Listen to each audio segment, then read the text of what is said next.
the go live button because I'm not Oh, okay. 100%. Did I make all the settings right? Yeah. All right, let's see. Screen cap. Zoom out. There we go. Perfect. I'll just give it a minute to update the stream. Awesome. And then check with the chat. Chat, is the sound working? That is the key information.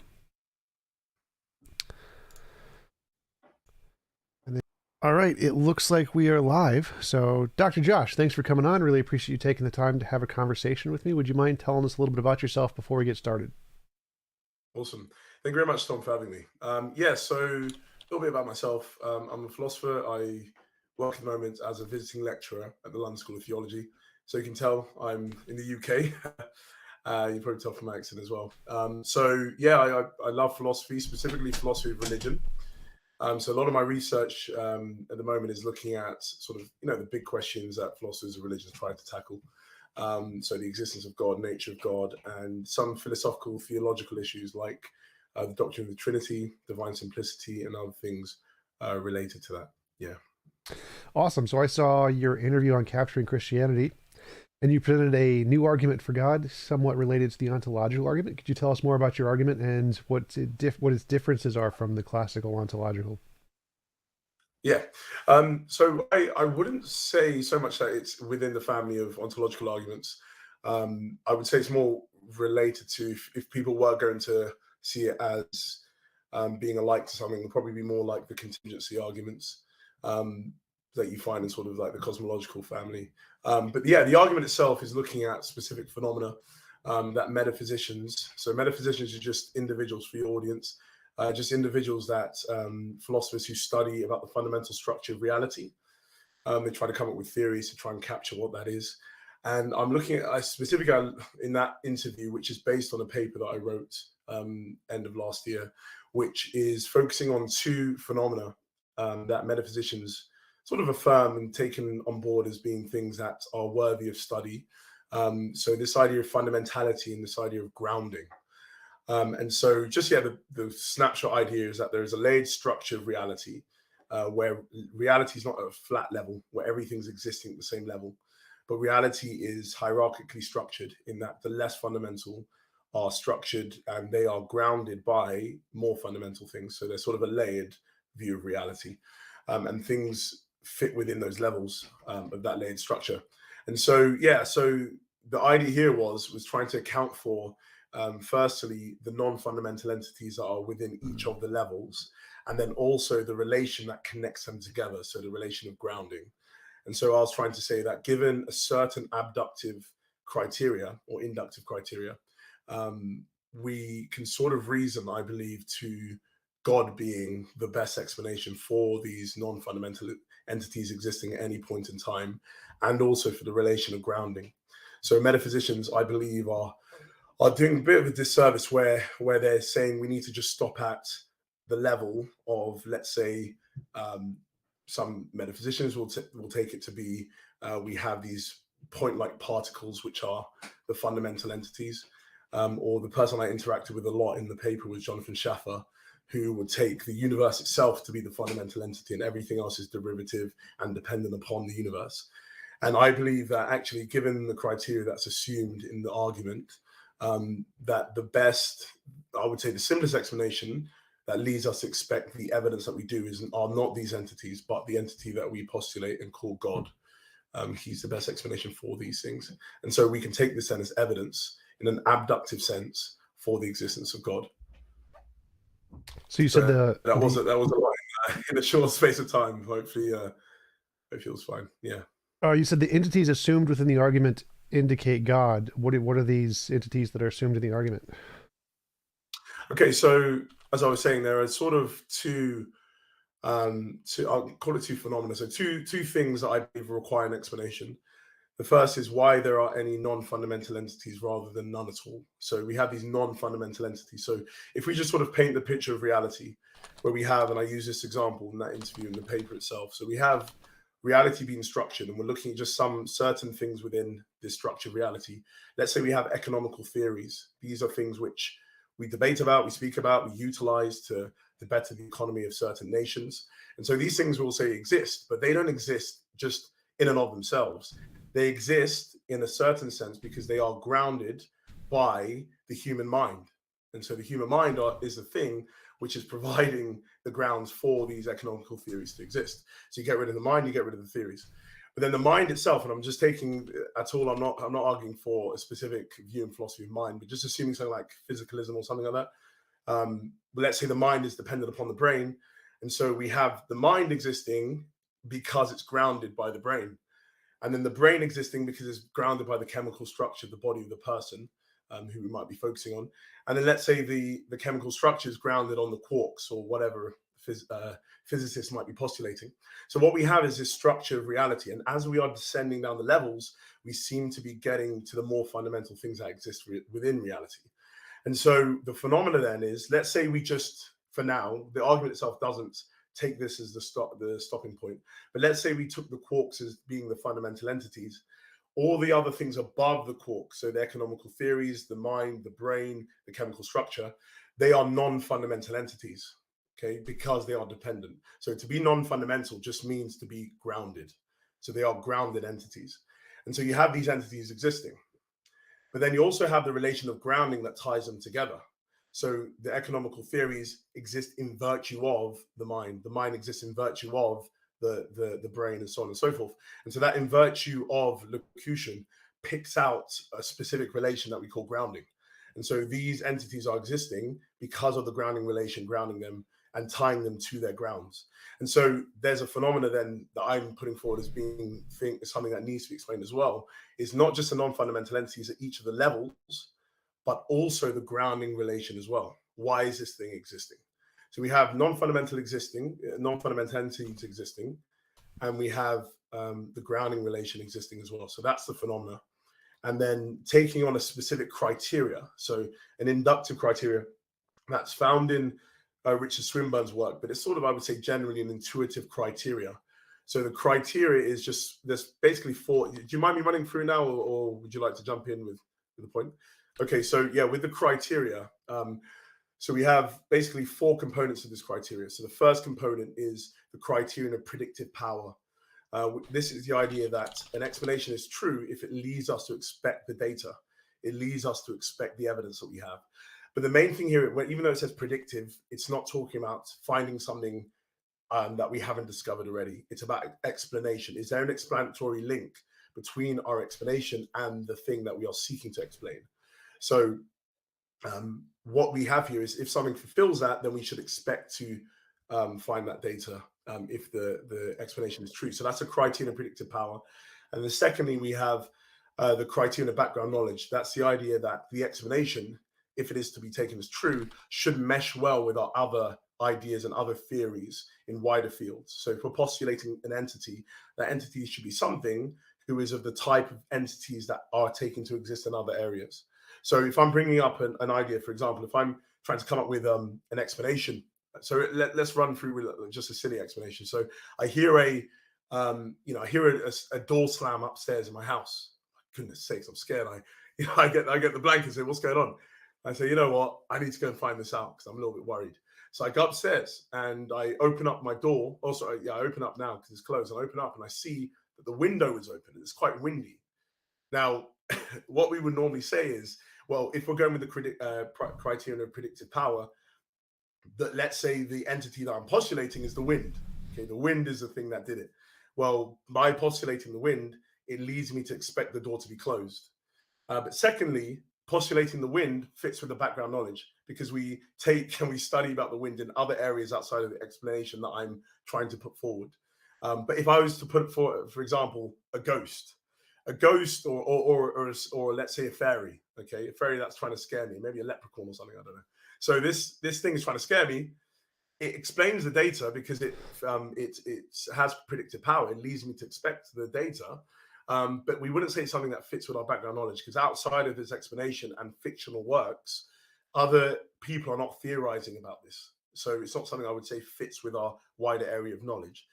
But then you have the criterion of, so the third one is the criterion of scope. This is the idea that an explanation is more true if it's taken to be one that explains less. So the narrower the scope, the better. But when the only thing is that this specific one drops out of the analysis that I'm giving and the analysis that other metaphysicians would give, because we're trying to explain about all of non-fundamental reality and all of the relations of grounding that connect them. So every explanation you give, be it God or be it anything else, as Schaffer and other people do in the paper, the explanation is going to be extremely wide in scope. So that one is not so relevant if we're trying to go for fundamental explanations. And so then we have the fourth one, which is the criterion of simplicity. Now, the criterion of simplicity is broken into two sort of components, subcomponents, which is the criterion of quantitative simplicity and the criterion of qualitative simplicity. Quantitative simplicity is just the idea that a hypothesis is more true if it postulates the fewest number of entities. So again, if I have the wind, I just have one sort of physical thing doing something. Instead of if I said like there were 10 leprechauns that were trying to kill me, you're just postulating one entity. And so we're more open to take that as being a more true explanation. So the fewest number of entities is how you define quantitative simplicity. And then qualitative simplicity is that the entity should have the fewest number of properties and that should fall into the fewest number of kinds. So the fewer the kinds that the entities are instantiating and the fewest number of properties that's exemplifying, we'll take that again to be the more true. But there's a little difference between myself. So some people who are quite read up on philosophy of religion might say it's very similar to sort of Swinburne's approach.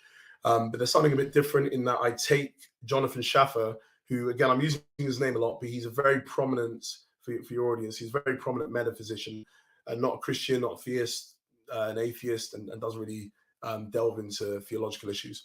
But he's very hot on this idea of grounding. And so he's very influential in sort of the development of the notion. But he also is quite hot on this idea of simplicity. And so he puts forward this idea called the laser, which is like a 21st century updated version of Occam's razor. So instead of the razor, you have the laser. And the laser basically says that we should have, and applying it, so Schaffer doesn't apply it in the context I do, but I'm applying it to this. And it's basically saying that we should have the fewest number of fundamental entities, and we should have the fewest number of fundamental properties that are exemplified by that entity, and the fewest number of fundamental kinds that entity instantiates. And so what we have then is the idea about fundamentality. So it doesn't matter how many non-fundamental entities are. You can multiply as many as you want. Okay, it doesn't really matter, as the razor will normally have a problem. But what the laser says is actually at the base level of reality, the fewest number and the fewest kinds and properties of entities should be the thing that we are focusing on more. So it's about fundamentality.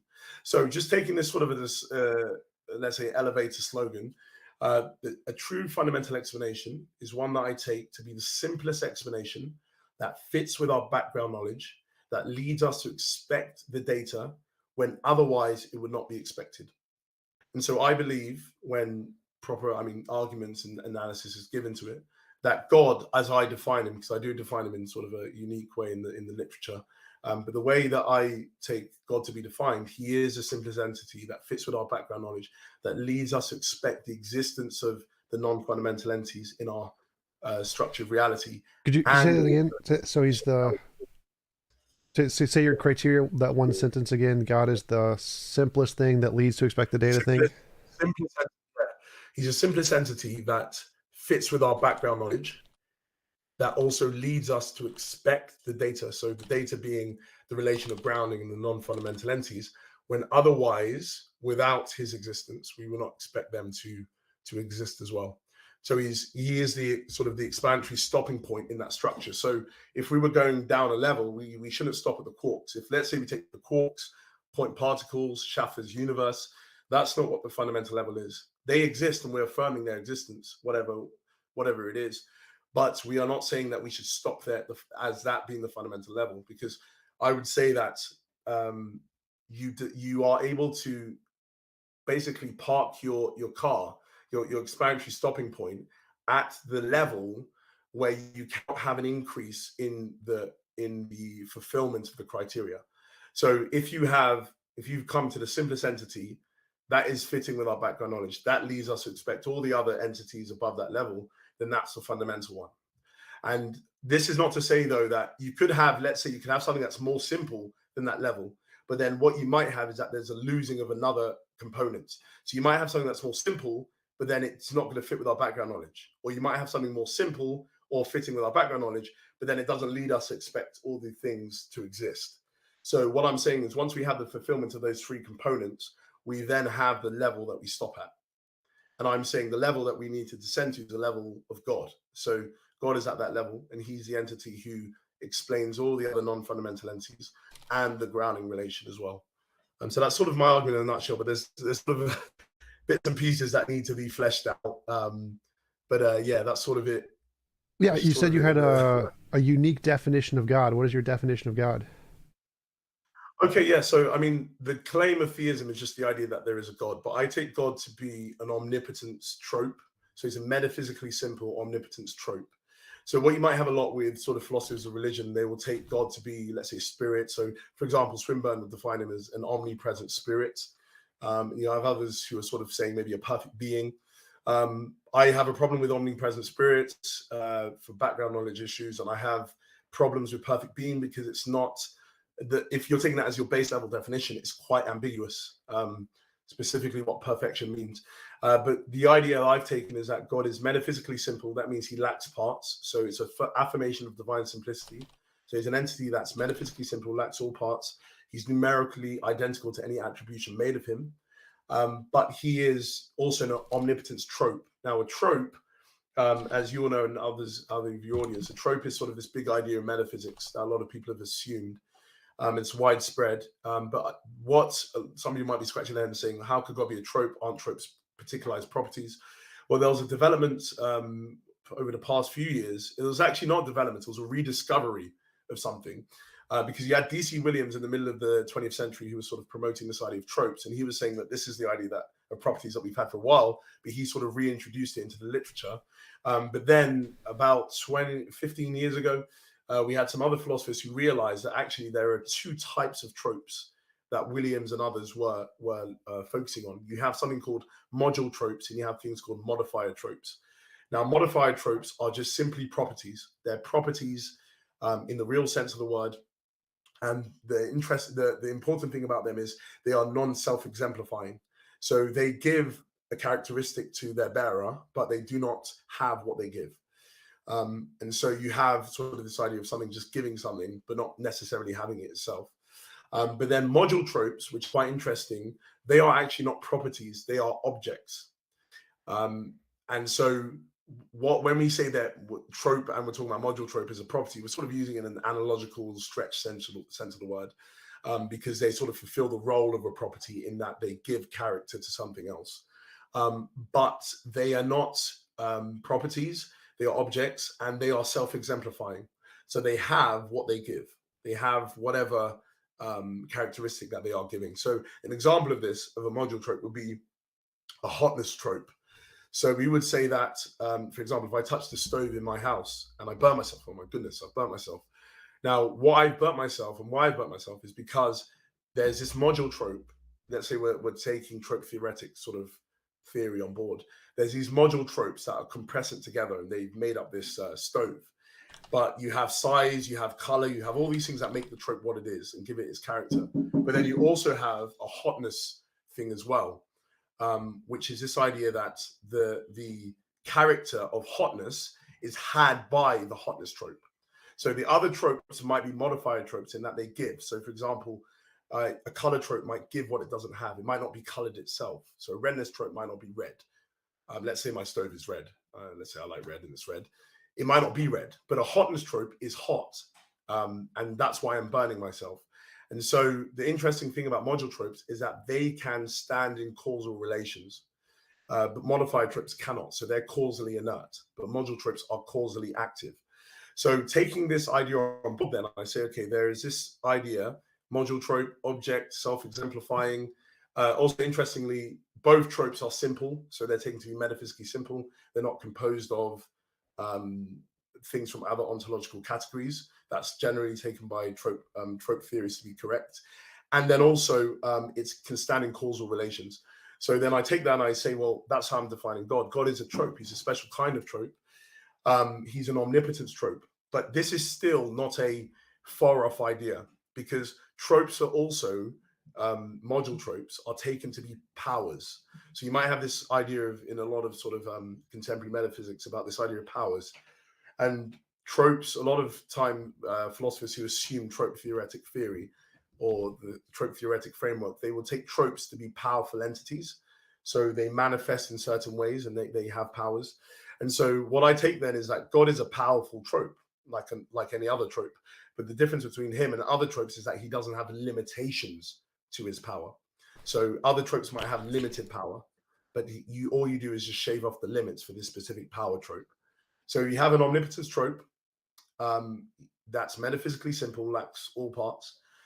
And that's sort of the way that I take God. And also, I mean, I don't have to go through it now, but you can get all of the other divine attributes from omnipotence itself. So you can get omniscience, perfect goodness, and all these other things, perfect freedom. But I won't run through that now. So you have this one entity, this omnipotence trope, lacks parts, metaphysically simple.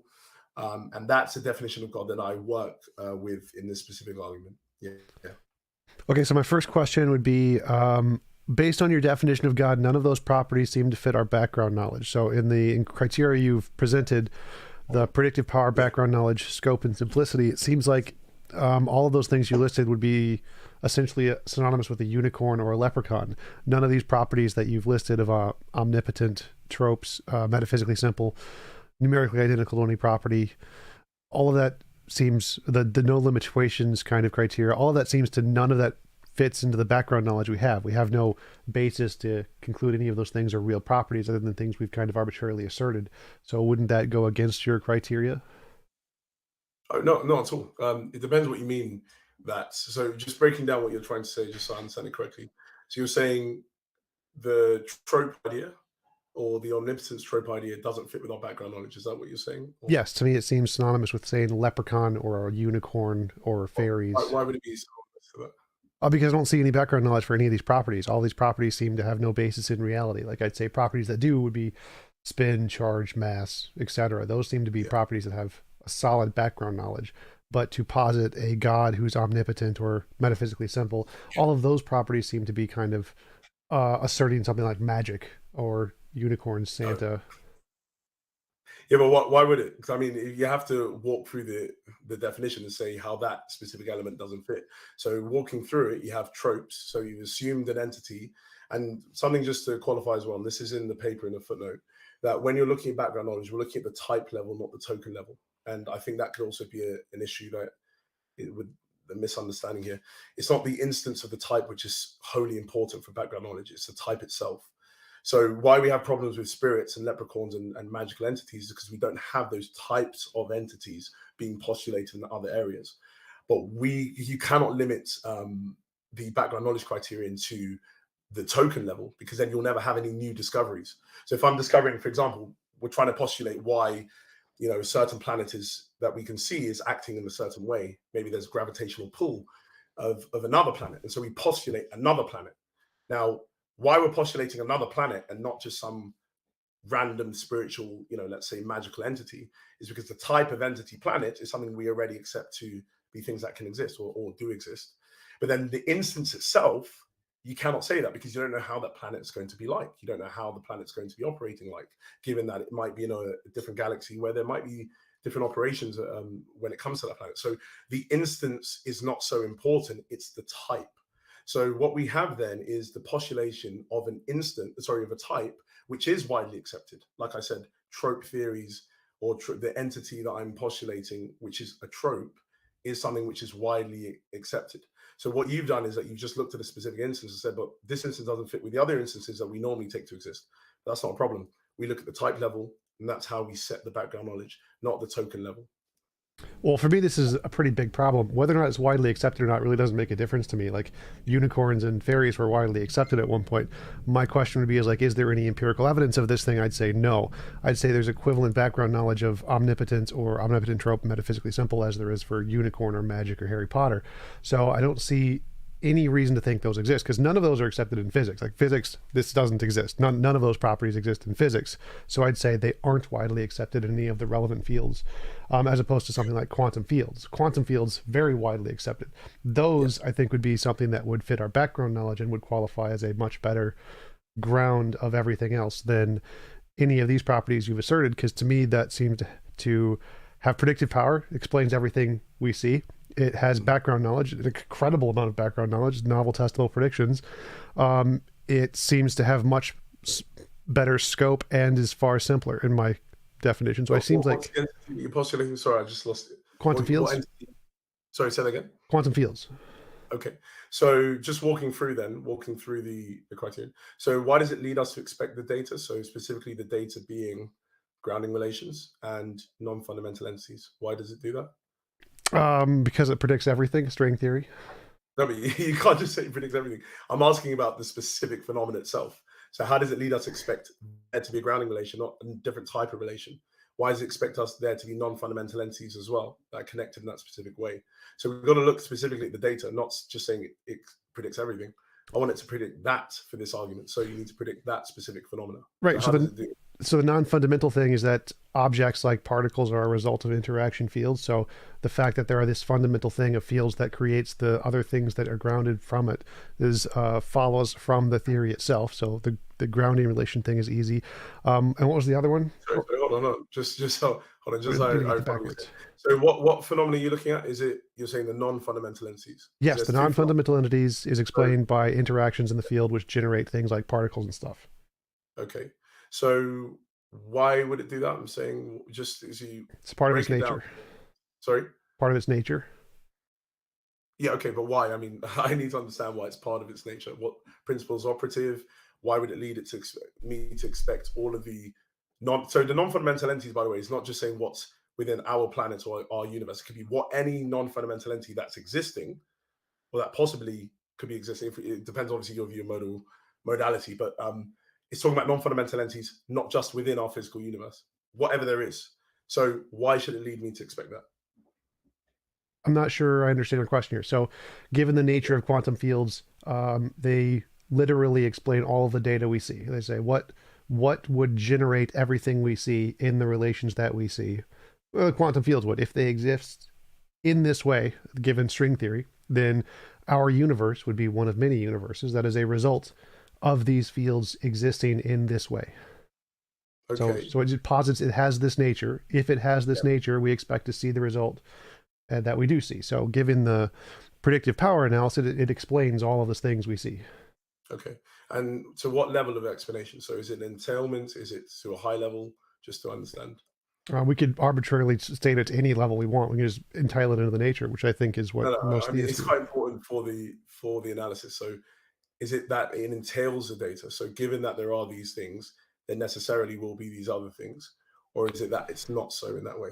Well, like in any theory, you can change that and just make it arbitrarily and just say it's one or the other. It doesn't actually change anything. There needs to be reasoning behind it. So what's the reasoning behind? I'm saying just whichever one you're picking, if it is entailment, there needs to be reasoning behind it. So what's the reasoning behind whatever entity that you're postulating, so the fields, them logically entailing all the other non-fundamental entities that they are? Well, I'm not sure what you mean by reasoning here, because the reasoning seems to be just something I think that theists are just making up. I don't think you need that at all. It's not theists. So, I mean, this is just a general inductive criteria that can be employed in any way for any explanatory sort of factor that you're looking at. So it's not just theists. So I think it's not fair just to say that theists are doing that. Let's look at the predictive power, because when you're assessing explanations, and if they're very similar, how you're going to be able to choose between them is how well they fulfill the criteria. So if there's one that entails the data and there's one that doesn't entail the data, then that's going to be a big distinguishing factor between them. If there's one that's less simple than the other, if there's one that fits with the background knowledge less than the other. And so it's not just saying, okay, whatever one you want. I'm saying, give me the reasoning behind it. So I'll give you an example for the theist one, which was in the argument. So you have God being defined as a being who can do any, so he's an omnipotence trope, like I said.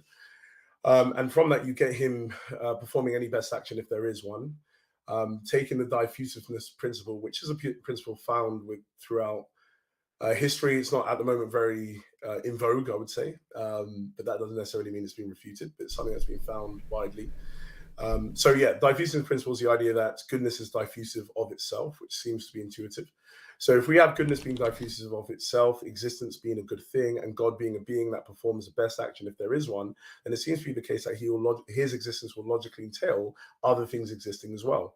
And there's not a limit to what those other things would be. So you can then say we expect there to be all these other non-fundamental entities, given that non-fundamental entity is just an entity that's grounded. Secondly, we can also expect the entailment of the grounding relation, because given that there are these non-fundamental entities, there will be a connection between God and these non-fundamental entities that are postulated. So then you will say, what type of relation is it? Well, it's a synchronic relation in that this entity is, let's say, sustaining them in existence. And so we take it to be a grounding relation, a relation that they are existing in virtue of God. And so what you have is an entailment indirectly of the grounding relation, directly of the non-fundamental entities, indirectly of the grounding relation. So I'm saying there's reasoning behind it. So I would like you just to provide me the reasoning behind, why these quantum fields or the fields you were speaking about entail the non-fundamental entities and entail the relation of grounding rather than any other relation. Right. So my interpretation of what you just said is that you've made up a property called the goodness property, and this goodness property is kind of like the anthropic principle, and it explains all the data we see. And I can just make up a property and say there's the wiggly wobbly property, and this is within the quantum field, and the wiggly wobbly property entails all of these grounding relations. And that would seem to be equivalent to what you've done with goodness, where there's no evidence of this goodness property. It just seems to be something people have made up to fit their epistemic hypothesis. Like, you just use this property to try and answer the question of the grounding, whereas it doesn't seem to do that. It just seems to be you've just made up a property to try and answer a question that you deem important. So I don't see, like, the goodness property in and of itself doesn't seem to fit the background knowledge. Like all the things you said about goodness and how God would create other things, that doesn't seem to be implied. Even if there was a goodness property, that wouldn't necessarily follow from the goodness property, or that he would create beings. Sorry for interrupting you. Sorry for no problem. Just two things. Just firstly, I mean, you're talking about the diffusive principle. Is that when you say goodness property? Is that what you're referring to? Why are you saying the diffusive? Well, I think what's the goodness property?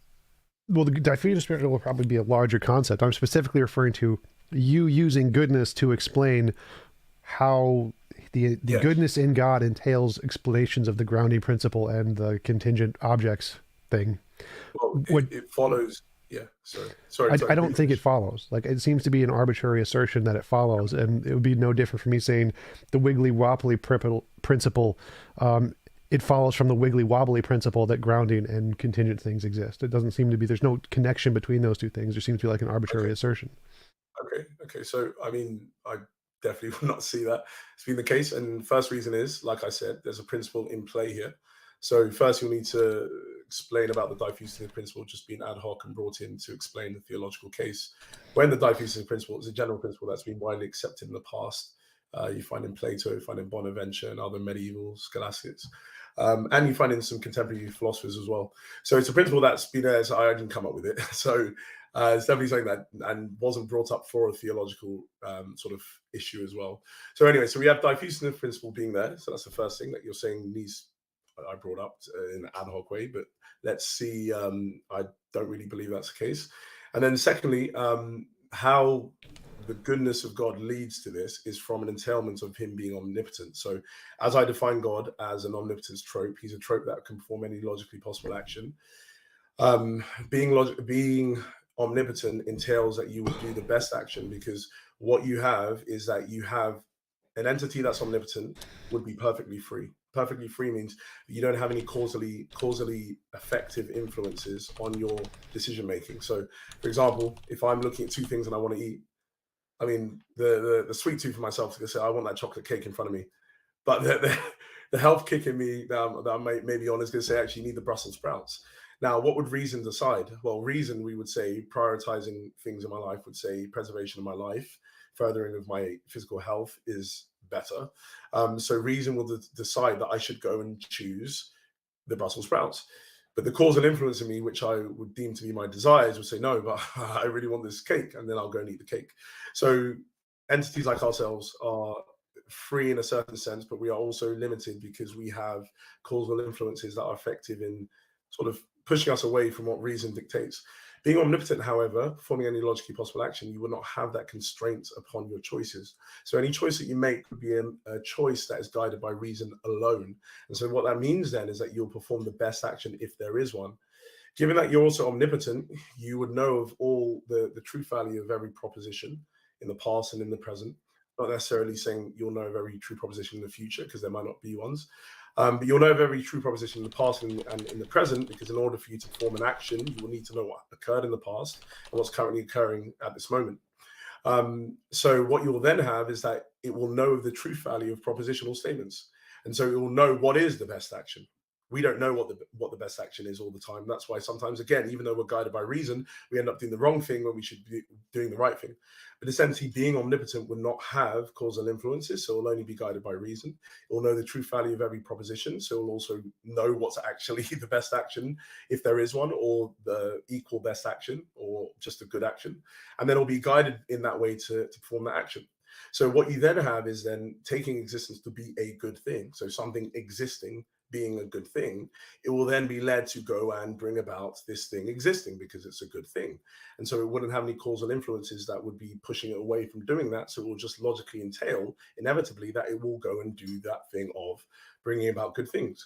So bringing things into existence. So I'm not understanding then how there won't be non-fundamental entities in that way, because that wasn't just a postulation. It was stemming from the definition of God as omnipotent and then leading into the data that we see.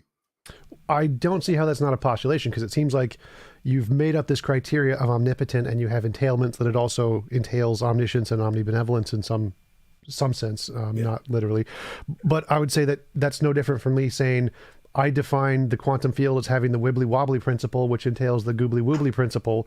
And so it seems like if I just entail all these new made up definitions that don't have any evidence, I can add definitionally into these new properties that they explain the data or whatever, but that doesn't make it evidence. That doesn't make it actually count as a good explanation. It just means I've added in a new property which I've made up and has no evidence for, to literally just define it as an explanation of the data, which seems to be, from my perspective, what you've done. I don't see any reason to accept omnipotence as a thing. That seems to not fit our background knowledge.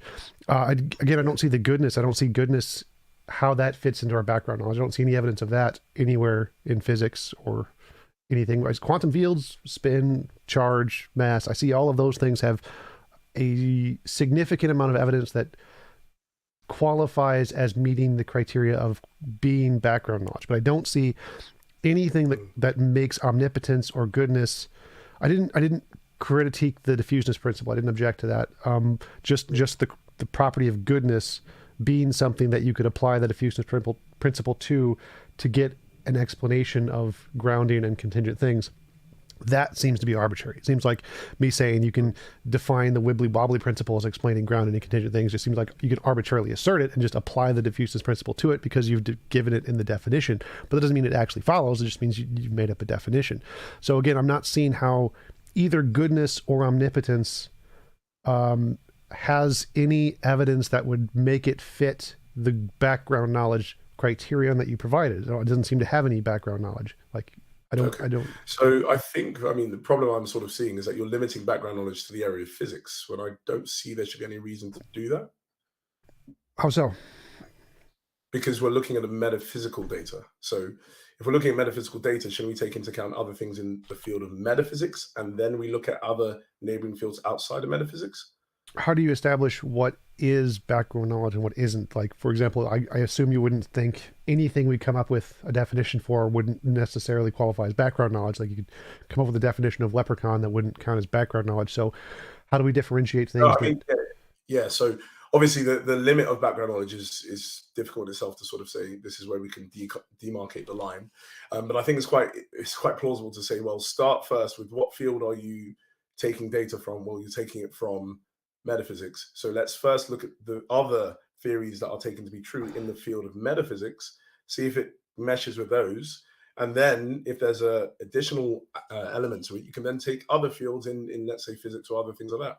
But I would say that's actually how people should be operating. So even giving a card to the atheist, I would say when we're looking at physical data, so it could be, let's say, a cosmological argument, we would say, let's first look at the background knowledge in physics, because that's the data that we're looking at. We're looking at something that's accounted for in physics. So then we're going to look at the other theories that are found in the physical, the field of physics. And then we're going to, maybe if they're important or relevant to the activity of explanation, we will then look at other fields that might have some relevance.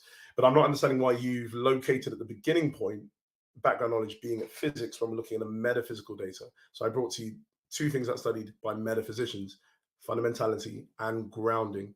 So why are we saying background knowledge is found there in physics when we can look at metaphysics and see tropes to be things that are, because anyway, I mean, physicists aren't postulating tropes. Metaphysicians are doing that, and they're doing it widely, and they're applying it to physical theories.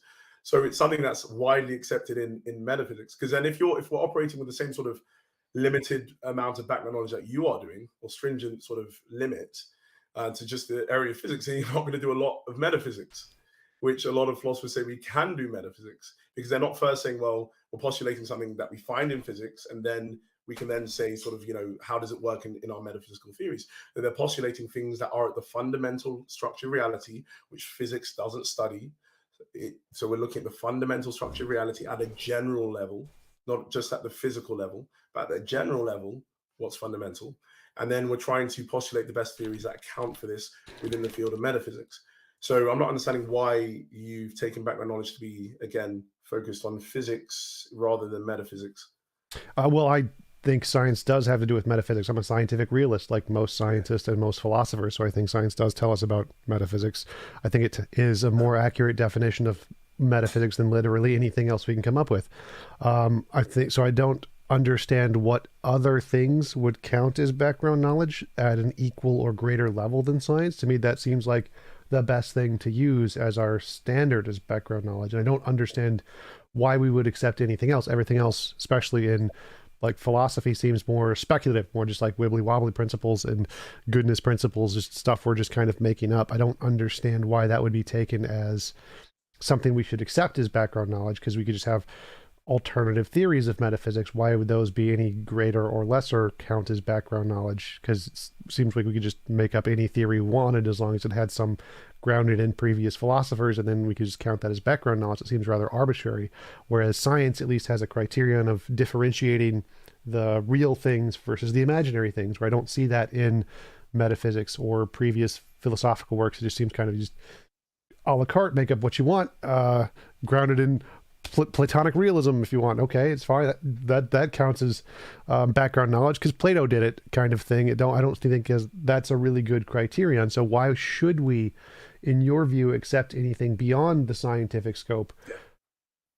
So I mean, I don't think metaphysicians operate in that way. So you won't find a lot of Platonists in sort of the contemporary field of metaphysics. But my problem I will have with what you're saying is, yeah, science can have some say in the field of metaphysics, but at the end of the day, it's not identical to the field of metaphysics as data which is not studied by the natural sciences. So, for example, the grounding relation, that is not something that's postulated by physicists. However, it's widely accepted by prominent metaphysicians that this is a relation that's, number one, worthy of study. Number two, seems to exist because it plays a part in metaphysical explanation. So the same way that causation, and I don't think we'll be saying causation doesn't exist in some sense, but causal laws, and let's say the laws of physics, they operate because in the fields of physics, and we take them to be things that are true because they play a part in causal explanation.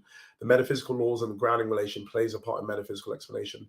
And it seems to be the case that if you do not postulate something like grounding, you are not going to have a lot of paradigm examples being explained away, because so a lot of metaphysicians, just for the audience, they'll start with, we seem to have these paradigm examples in reality. So, for example, something like simple as Socrates and his singleton set. What's the relation between Socrates and singleton set? Well, it seems to be the case that there must be some relation to them, but it's an asymmetric relation. Socrates explains the set that he's a singleton of, and it's not the other way around. And what best captures that is this relation of grounding. So grounding seems to be something that is postulated to exist in reality. It is something. And so we're taking metaphysical data, which is not studied in science. But if I'm taking your specific way of doing philosophy and metaphysics, then we shouldn't even look at the grounding relation, because it's not going to pop up in any scientific theory.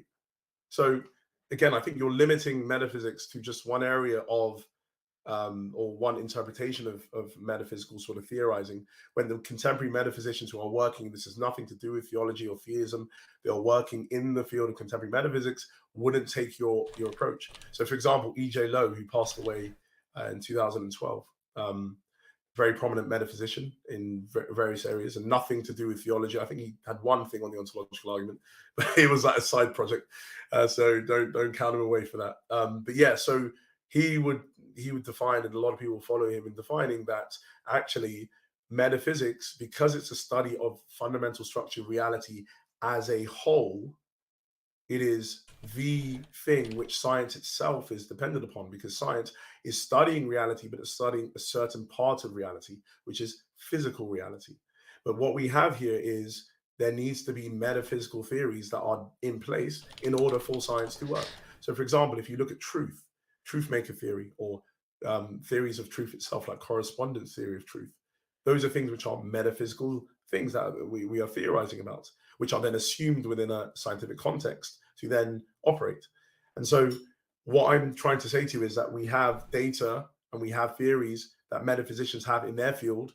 Physics might have a part to play in that specific theoretical role, but it's not going to be identical to the study of metaphysics. So when we're saying fit with our background knowledge, I'm still don't feel I've had an answer, because I feel you're making a lot of assertions as well. I've given you reasoning from omnipotence to perfect freedom to goodness, then to giving the diffusionist principle the existence of the non-fundamental entities. So in that chain of entailment, being omnipotent, being perfectly free, then being perfectly good, where is the break in the chain that there's a problem there?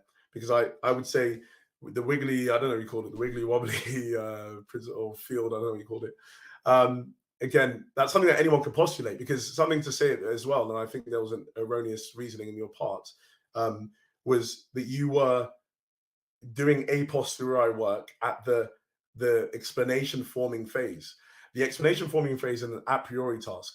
So we first have these explanations. So I'm putting forward this idea of God, an omnipotence trope. I'm then going to test it. So this is the a posteriori sort of part of the explanatory task.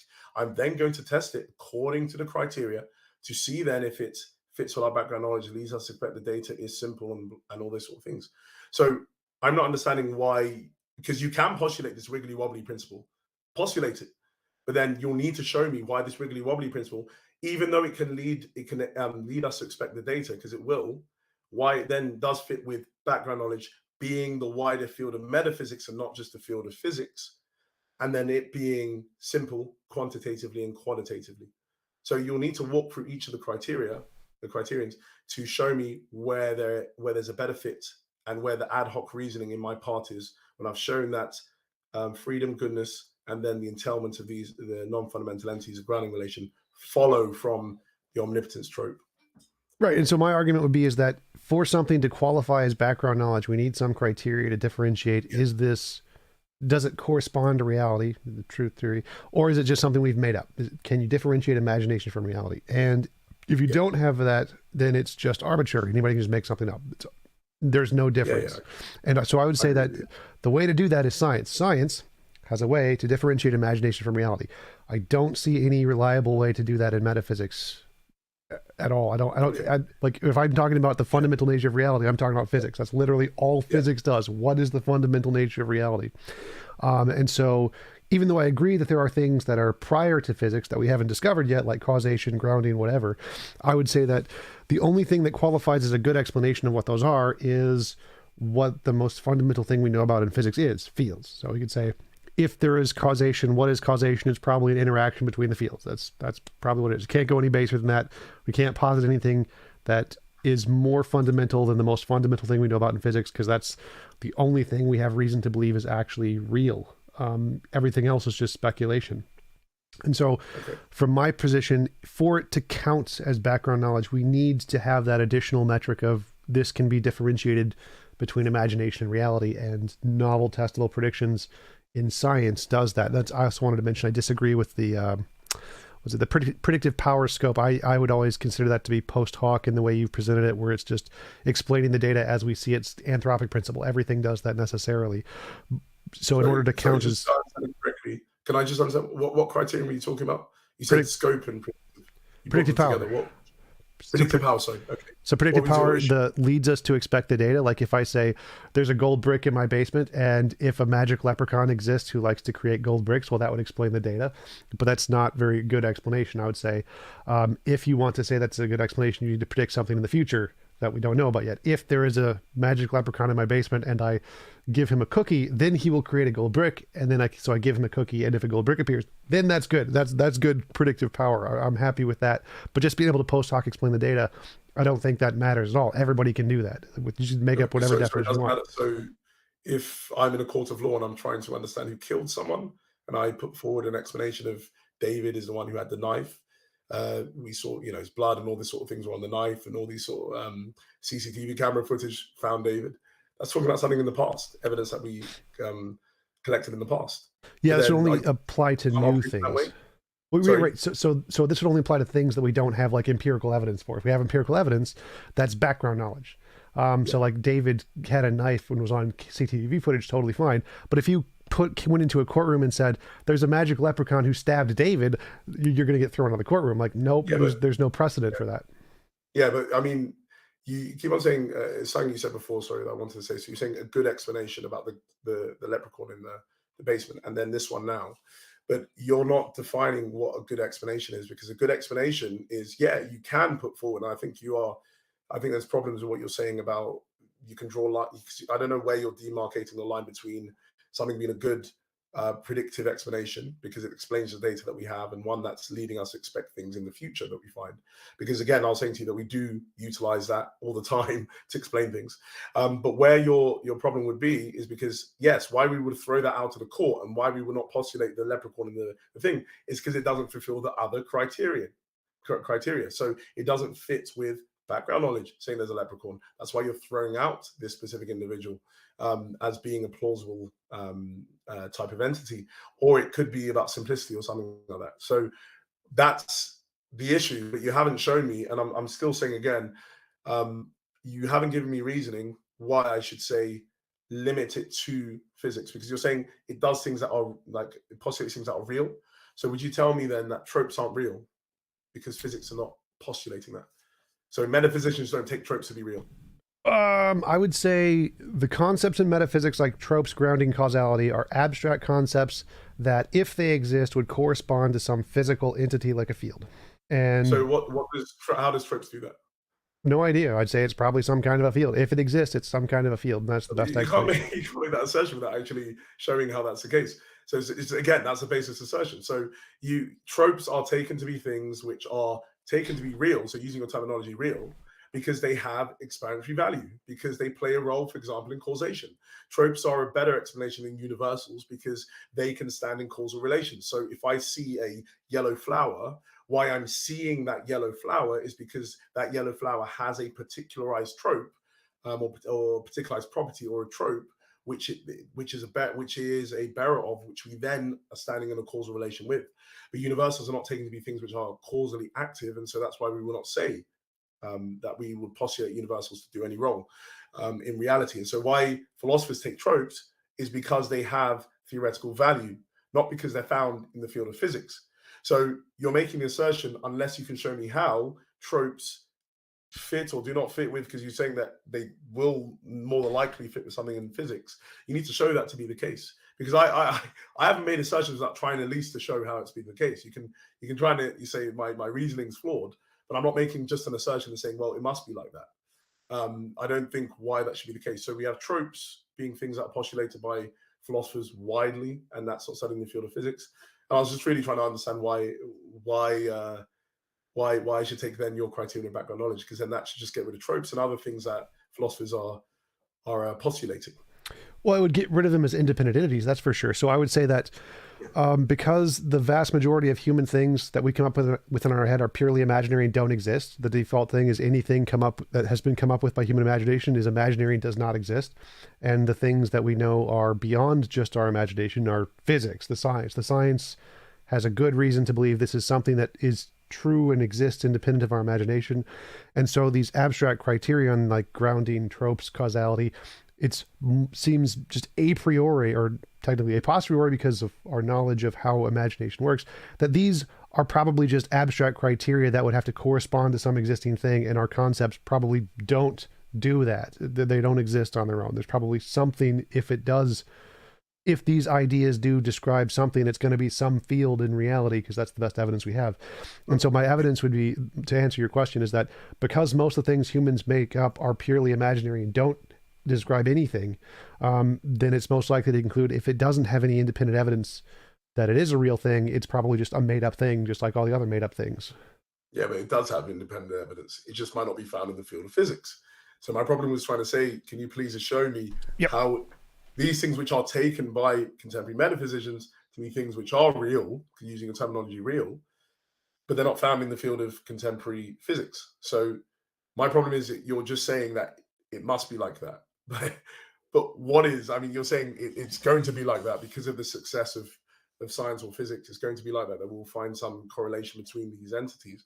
But at the moment we haven't, and philosophers are still postulating them to be real. So is your criteria then correct? Yes, because all the things we have confirmed have only been confirmed in science, and there's no other domain, as far as I know of, that has ever been confirmed. But I would say that, the reason I think that is because, like, to go with your courtroom example, my epistemic grounding here would be is that for something to count as background knowledge, it needs to make novel predictions. You got to be like, if you're going to posit anything that doesn't already have or hasn't already made novel predictions in the past, you need to make new novel predictions about the future, things we don't know yet. Like, if I give a cookie to a leprechaun, he generates a gold brick. New stuff. Just the ability to post hoc explain the data doesn't give us anything, because that's just problem of underdetermination. Literally anyone can do that. You can explain all of the data with infinitely many hypotheses. Just doesn't accomplish anything. So in order to evaluate the better theory, you need to be able to predict something new. And then if it can predict something new and gets it right consistently, well, then it counts as, well, now we have this theory is now background knowledge because it's successful. It's done something to... Hold on. I think you've misunderstood the criteria. So I think I'm disagreeing with you on what your definition of them. Components together. So you have something having explanatory value, which everyone would agree, anyone could come up with anything. So the leprechaun idea could, like I said to you, even when we were walking through this, I said, if I'm upstairs, which one is going to be the explanation? Is it the ghost or is it the wind? The ghost explains the door being closed. If there is a ghost that wants to kill me, it might want to scare me before it does that. And so it explains the data. So you have something having explanatory value, which is an independent criterion. Then you have fit with background knowledge. But you were just saying to me that fit with background knowledge is its predictability in the future and its explanatory worth. So for me, it seems to be that you brought these two things together when they are to be held independently. Because first you need to, because if I'm so walk through that example of the wind and the ghost. Well, remember, you said in predictive power, it does not include future predictions. It's just explaining the past data, right? No, it doesn't have to. So right. The main idea is about its explanatory value. So the explanatory value of something in the past, my door being closed, the wind and the spirit. Well, we're going with the wind here, but why do we do that? Because they both explain the data. Well, the reason is because we don't accept spirits within our background knowledge. But then how can that be the case when there should be, because if I was going with you, the spirit could predict things in the future. So anytime that, another door hits, that's the spirit. Oh, another door hit, that's the spirit. Maybe there's going to be a door that hits there, and that's the spirit. So for example, that would not fit in my, so mine is novel predictions. You have to predict something we don't expect yet. Like if you could predict the doors closing with a high degree of accuracy with the spirit hypothesis, yes, I would count that as a novel prediction. But I would say that the background knowledge, for anything to count as background knowledge, you need that other aspect of the predictive novel power of predicting new things we don't know yet. And if it can do that successfully, then it fits into the category of background knowledge. How is that how people operate? Because if we are discovering other entities, we're putting forward, we don't know the entity yet, but we're postulating the existence of something. We then are going to look at other areas where there are entities that are similar to it. So we will say, okay, there's this entity in this field, there's this entity in this field. Okay, postulating this entity meshes well with these other things. I don't understand how predictability has anything to do with that. Predictability doesn't play a part there. So even if you want to add prediction to to the first. I think the best thing for you would be to add predictability to the first criterion, because if you put it in the background knowledge, then there might be many things that explain things that happened in the past, but they're not going to explain things that happen in the future. So, for example, they don't exist anymore, something like that. So you postulate an entity that explains something in the past, but it doesn't necessarily explain something in the future. So if we have an individual who went and killed someone, and all the evidence points to this individual, okay, but let's say we have his name, we don't know what he physically looks like, so we don't have physical evidence of him, but we have, you know, some sort of evidence that points towards this individual over the other individuals. We would say that his postulating his existence explains that specific thing happening. But then let's hear, oh, this person killed himself. So that means he's not going to then do anything in the future that we can predict. So then, should we postulate that thing or not? Because we're not it's background knowledge. It's because it's the types versus, I forget what the other term was. If we have the type of human being and he was in the past, then yeah, that's background knowledge. You come back to my place then. That's exactly what I said.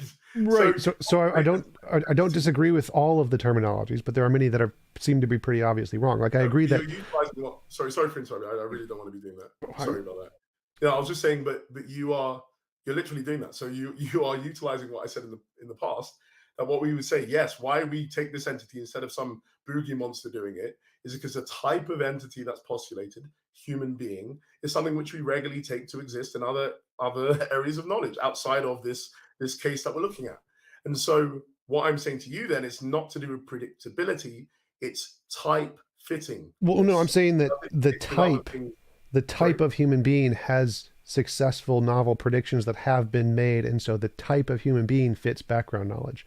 Therefore, saying that Bob killed someone and then killed himself is fine because that's already in our background knowledge. So I would say background knowledge is things that we have previous empirical novel predictions for. So dogs, people, horses, whatever. If you say I saw a dog, that's reasonable to believe it has background knowledge because the category, the type of dogs had successfully made testable predictions in the past, so it's in their background knowledge. If you said, I saw a unicorn, there's no empirical data of unicorns, that would not fit our background knowledge. So that would not, even if you could use it to explain your phenomenon of what you experienced, would not be a good explanation. This is the same way it works in a courtroom. If it has empirical data in the past, it has precedent. And if it doesn't, then it's thrown out of a courtroom. So in the case of any hypothesis, if it already has an empirical scientific basis, it has background knowledge. If it doesn't have background knowledge. And so even if you can make up a hypothetical way to explain the data, like leprechauns, gods, whatever, none of that fits our background knowledge until you can make it get novel testable predictions. And then if you can get it to make novel testable predictions, then it can fit our background knowledge and you can use it as a hypothesis. But until it does that, it always seems to fail the background knowledge test. So if you're postulating an entity who, let's say, we don't have a lot of data about the type of entity doing things that lead us to expect novel things to be happening in the future, we shouldn't postulate that entity. We can postulate it as a hypothesis, but we wouldn't be reasonable to believe until it can confirm the future things. No, but can we take it as a working hypothesis?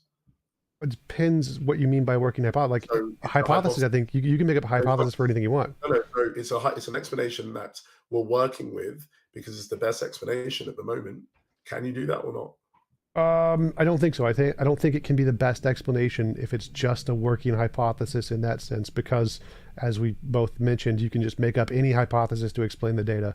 So I don't think it can be the best hypothesis until you get the novel predictions that are confirmed. The best hypothesis that we have available. So, I mean, if we had limited physics, for example, with your sort of viewpoint, if you had limited physics on a matter, but we had loads of, explanations from, let's say, the theological realm about something, but we have limited physical data about this entity that we're postulating, would we favor the limited case or would we favor the one that's more wider, the wider case that you find in the theological realm?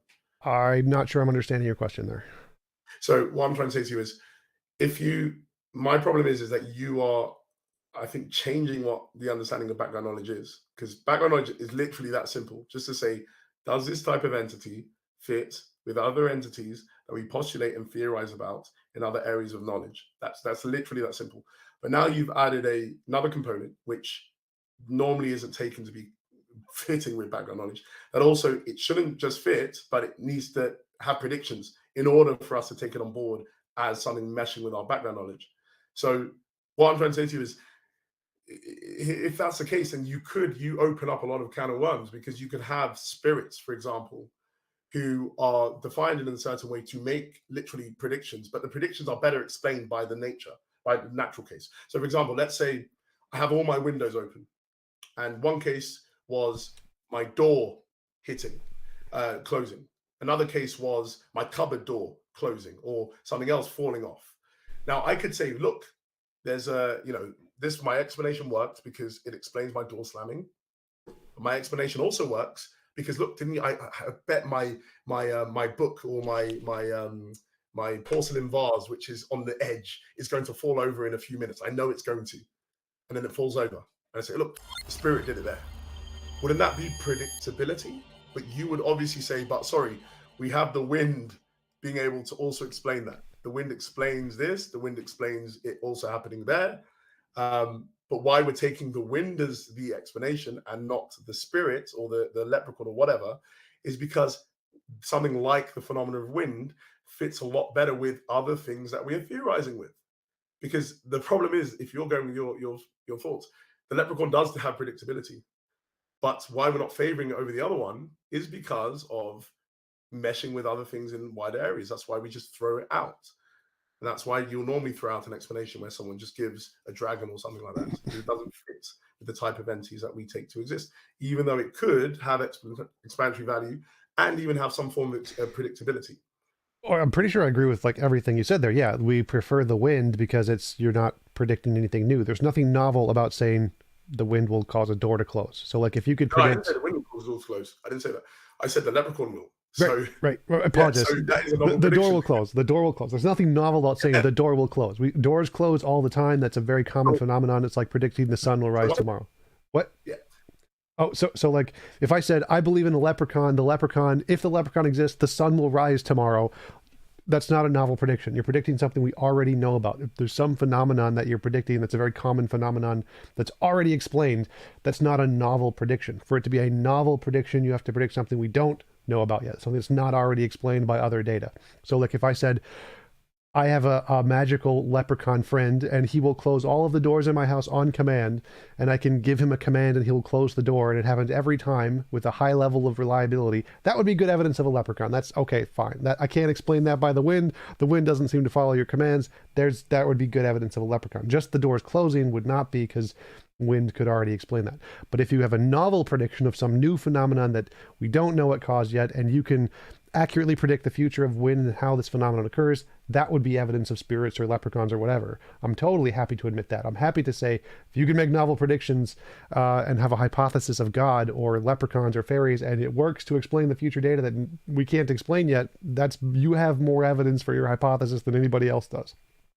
Yeah. But I don't see this as a problem. So like, I think I don't know maybe what we're arguing about, but just drawing the argument back, because I think we went off. So we have the criteria there. You said predictive power. You have a few problems with that because you think it needs to have predictability, or you were saying background knowledge has to have that. And then we have simplicity as well. So just going back to then the phenomena that's under analysis. So I was saying to you fundamental entities and grounding relation. You were saying to me quantum field or something like that. You were saying that is the explanation. So I was trying to just say, please, can you tell me first? Because at the end of the day, I'm not talking about data that is going to occur. I'm talking about data that does exist now. So going with the first criterion of explaining the data, how does it do that, please? And can it do that? And this is my original question. Can it do that to a level of necessity in that it necessitates these things? Just as the first thing. You could say yes, and that's not a problem. But just I'd like to understand why it's the case. I'm not sure what you mean by why here. I can just say that it's a fundamental part of its nature that it would necessarily create everything we see. Yeah, but why would it be that? That's what fundamental part of its nature? I don't understand. Yeah, no, I mean, why would you take that as a fundamental part of its nature that does all the things that starting is created? By definition? I'm just going to say it's by definition. Yeah, hold on. So, I mean, again, you're using the term create. Well, you're using the term create. That needs to be specified what you mean, because there are different relations that could be part of that. So, why would it be a grounding relation? That's a synchronic relation where things are existing in the here and now. Why would it be that relation and not a diachronic relation? So, a relation that operates over time.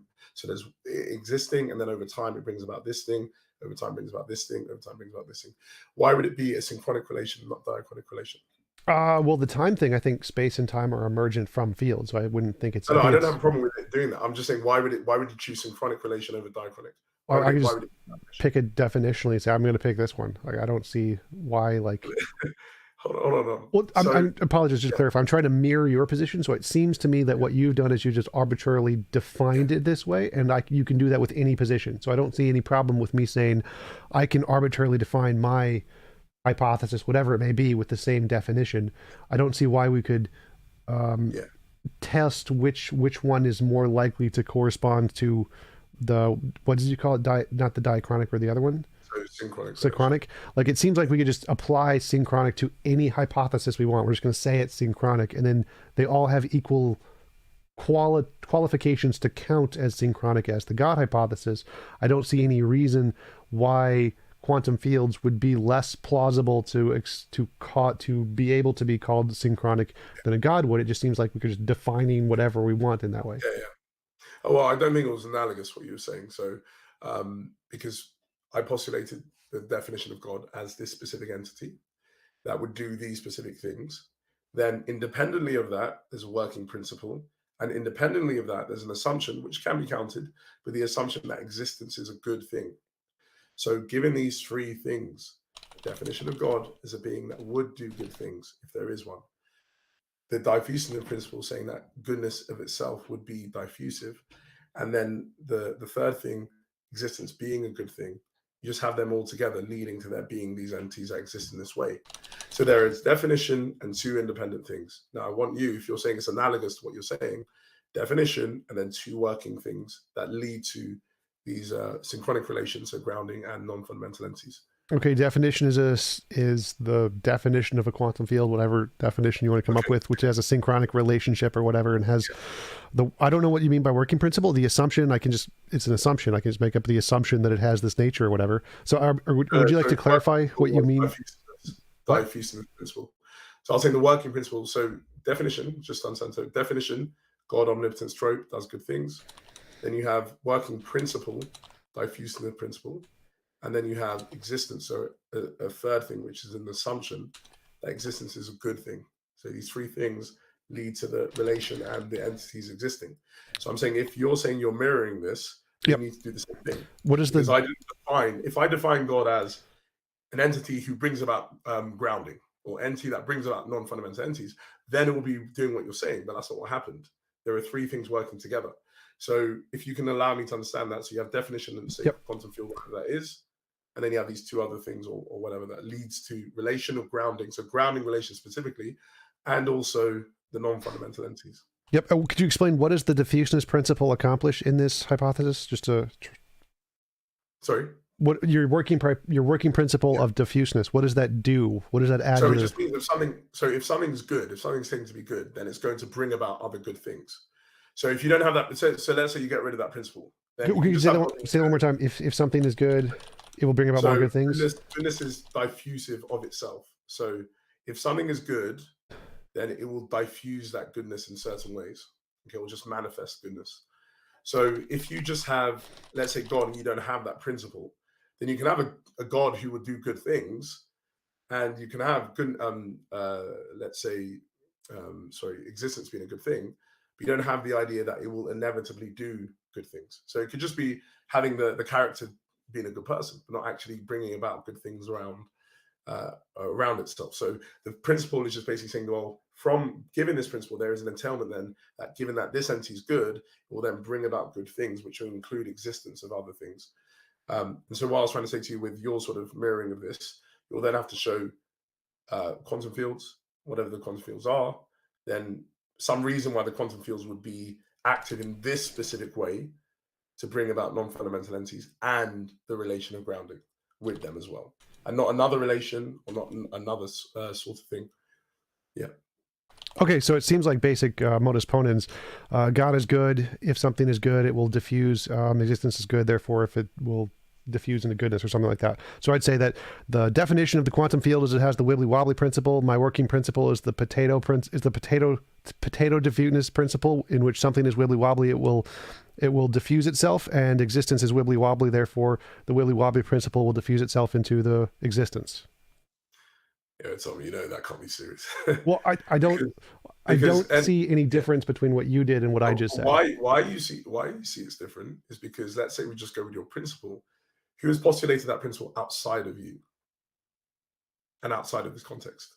Why does that matter? What we know of. So the potato, whatever principle is, it comes from Tom. But this is a principle which is assumed to be working by philosophers. And so it's something which is taken on board independently of this specific context. Clarifying question. Does the diffusers principle only apply to goodness? I don't know much about it. What? Yeah, generally it's taken to be the idea that the nature of goodness is just that it's diffusive, that it just brings about the good things. I mean, it seems to be a bit evident. I mean, if you're a good person, you're not going around, punching old ladies and things like that. It seems to be that you're helping old ladies and doing things like that. So it seems to be like when you are good, or whatever is good, it just seems to manifest good in other ways. So, okay, well, I would say that's it seems quite arbitrary to me. Like, I don't see any evidence for that being an actual thing, and so I would say that from my perspective, I don't think the fact that other philosophers in the past like this principle is more evidence of this than the wibbly wobbly potato principle. Yeah, because number one, I think there's an error. It's an a priori principle, so I don't know why you would say there is evidence that needs to be grounding it before it can be taken on board. Well, if it's an a priori principle, couldn't you just posit any a priori principle? Why would one be better than the other? Yeah, sorry. So it's postulated in an a priori sense, and then you can go and see if it's outworking in certain areas. And it seems to be the case that goodness is something that does diffuse itself. So what I'm saying to you is, you postulated your wibbly wobbly potato principle, okay, a priori, you just came up with it. And then let's go and see if it's actually something that's taken to actually be manifest in a certain way that it is outside of our context of dialogue. So outside of me speaking to you about grounding, is the diffusion principle something that's taken to operate? Yes. Is your principle of wibbly wobbly taken to operate outside of our context of dialogue here? No. So again, I'm trying to say to you that I don't see how that's analogous. Right, I follow you now. So you gave me an analogous principle to this diffusion principle that helps your case, then I would say I'll accept that. But at the moment now, it seems like there's just parodying when there's no grounds for parodying. Right, I get it. So your symmetry breaker is the fact that goodness is something we see in reality causing some effects that we can observe. Therefore, it's more reasonable than the wibbly wobbly principle. I don't see that. I don't see any evidence of goodness anywhere in the universe. Like, it seems to be more like a word we apply to things humans do because of our feelings, to take the subjective morality route. That seems to be more plausible than that the goodness diffuseness principle is a real thing. I don't see why we would think that the goodness diffuseness principle was a real thing. And secondly, even if it was, like, I'm a moral realist, so I like morality, I don't see why we would need to posit it in the nature of a God. It just seems kind of arbitrary. No, but I'm not postulating it in the nature of God. I'm postulating it as a principle that's just assumed to be working. And then given that God has this specific nature of being good, it will lead then to this specific result, given this principle. So it's not part of the nature of God, this principle. That's what I'm trying to say to you. So you have this principle. I think you said in his definition was goodness was entailed in the omnipotent, he'll do perfectly good things or something. Sorry? You said, like, in the definition of God, he is, in the definition of omnipotence, it entails he will do good things or something along those lines, perfectly good things. So yeah, so he'll do the best action if there is one, equal best action if there. Right, so that's all I meant by goodness is in his definition. I was just referring back to that part. So it seems like I want to change my parody here because I understand more about your argument now. So my parody would be quantum fields have innate energy movement in them. My working principle is that innate energy movement is a thing that interacts in reality, which we can demonstrate through physics. Therefore, the quantum field will lead to all of existence as we see it. Okay, and why would they be grounding these things? Which part of that is your new argument? Because I don't see the grounding thing anywhere in the definition of working principle. I said that Well, firstly, to be non-fundamentals, to be grounded. So that's the first thing. Secondly, there'll be a grounding relation that connects these entities. So why should then this principle and this entity you postulated lead to there being grounded entities and a relation of grounding that connects them? Could you work that into the part I'm supposed to be mirroring? Because the parts you said I'm supposed to mirror are the definition. Sorry, I didn't hear that last bit. Yes. Can you try to work that into what I'm supposed to be mirroring? Because you said the things I'm supposed to mirror are the definition, the working principle, and the assumption. So I have a definition, I have a working principle and I have an assumption. What else do I need to mirror here? Or could you put grounding into your argument so I can figure out how to mirror it? Yeah, no, I mean, so when you were saying that last bit that you said, it will then lead to all these other things that we see. So if it's going to have any relevance to the specific phenomena, so you can bring this principle if you want and bring the entity. If it's going to have relevance to the phenomena, it needs to explain that specific phenomena. So why there are grounded entities, not just caused entities, and why there is a grounding relation and not just a causal relation or some other type of relation between them. So why would it be that? Where does that fit into your argument so your argument has three parts: definition, working principle, assumption. I can mirror those things. Where does that grounding thing fit into your argument? So, I mean, it's taken, once you have the definition, you have the principle, then it leads to this specific way, this specific phenomena. So what I was trying to say to you is, if you can then show me how that leads to that specific phenomena. So let's say taking on board this principle, then taking on board your entity, how does it lead to the specific phenomena? It's in the definition. So in the definition of the quantum field, it has this principle, and this principle leads to the assumption of the existence of good or whatever. No, sorry, I don't think you answered. So I'm saying the phenomena that we're looking at, okay, the phenomena that we're trying to explain is why are there non-fundamental entities? That means entities that are grounded. So why are there grounded entities, and why is there a grounding relation that connects them? So if we're taking your hypothesis and you're taking my hypothesis, we're trying to say, given our definition, given the principles that we're now assuming, why does it lead to there being this specific phenomena over another specific phenomena? Like that's what I'm trying to understand. With how does your model do that? Sorry? How does your model answer that question? Okay. You have this entities. What? Yeah, we broke up for a second there. Go ahead. Can you hear me? Yeah, I can hear you. Sorry, I thought I lost you. Did you hear what I said? Sorry. Yep. Start over. So how does your model explain the grounding relations thing? Yeah. So you have omnipotence trope. You then have this trope given diffusionist principle entailing there being some entities. But then given that this entity is entailing these specific entities, we then need to say there's a relation between them. What's the relation between let's say the non-fundamental entities, and what is the relation that is then connecting them? So what we can then say is that there can either be, or there can be both, a diachronic relation, and there can be a synchronic relation that sustains them in existence. But the question would be then, why would an entity sustain those specific entities in existence without a certain form of intentionality behind it?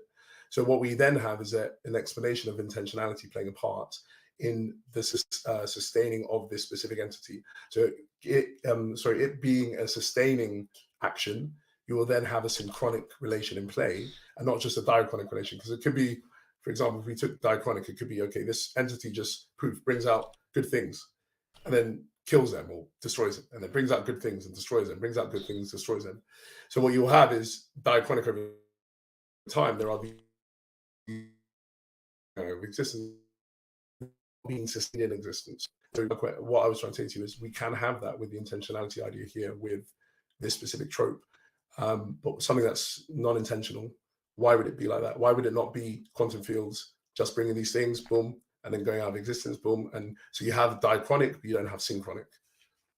Okay, so it seems like you said synchronicity equals intentionality equals sustaining. Those all seem arbitrary.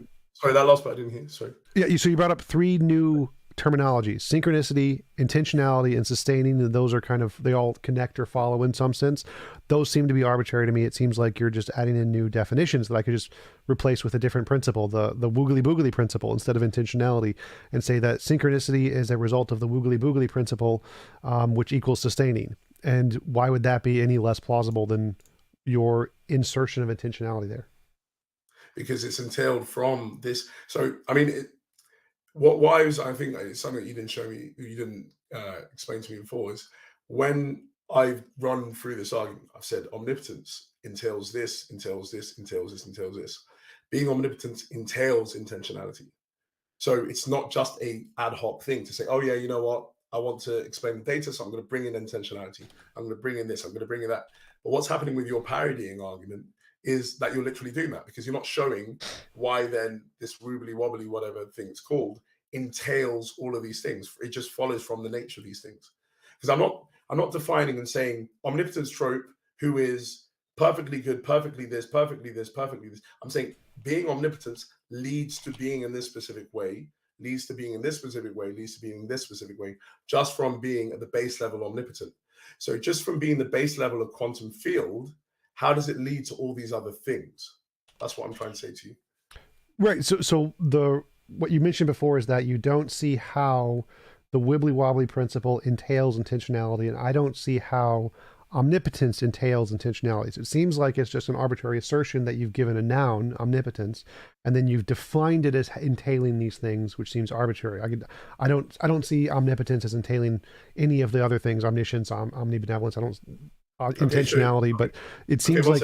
Yeah. Go ahead. So run through that and tell me how it doesn't. So how doesn't it entail it when I've already said that being omnipotent entails that you would know the true value of past and present propositions?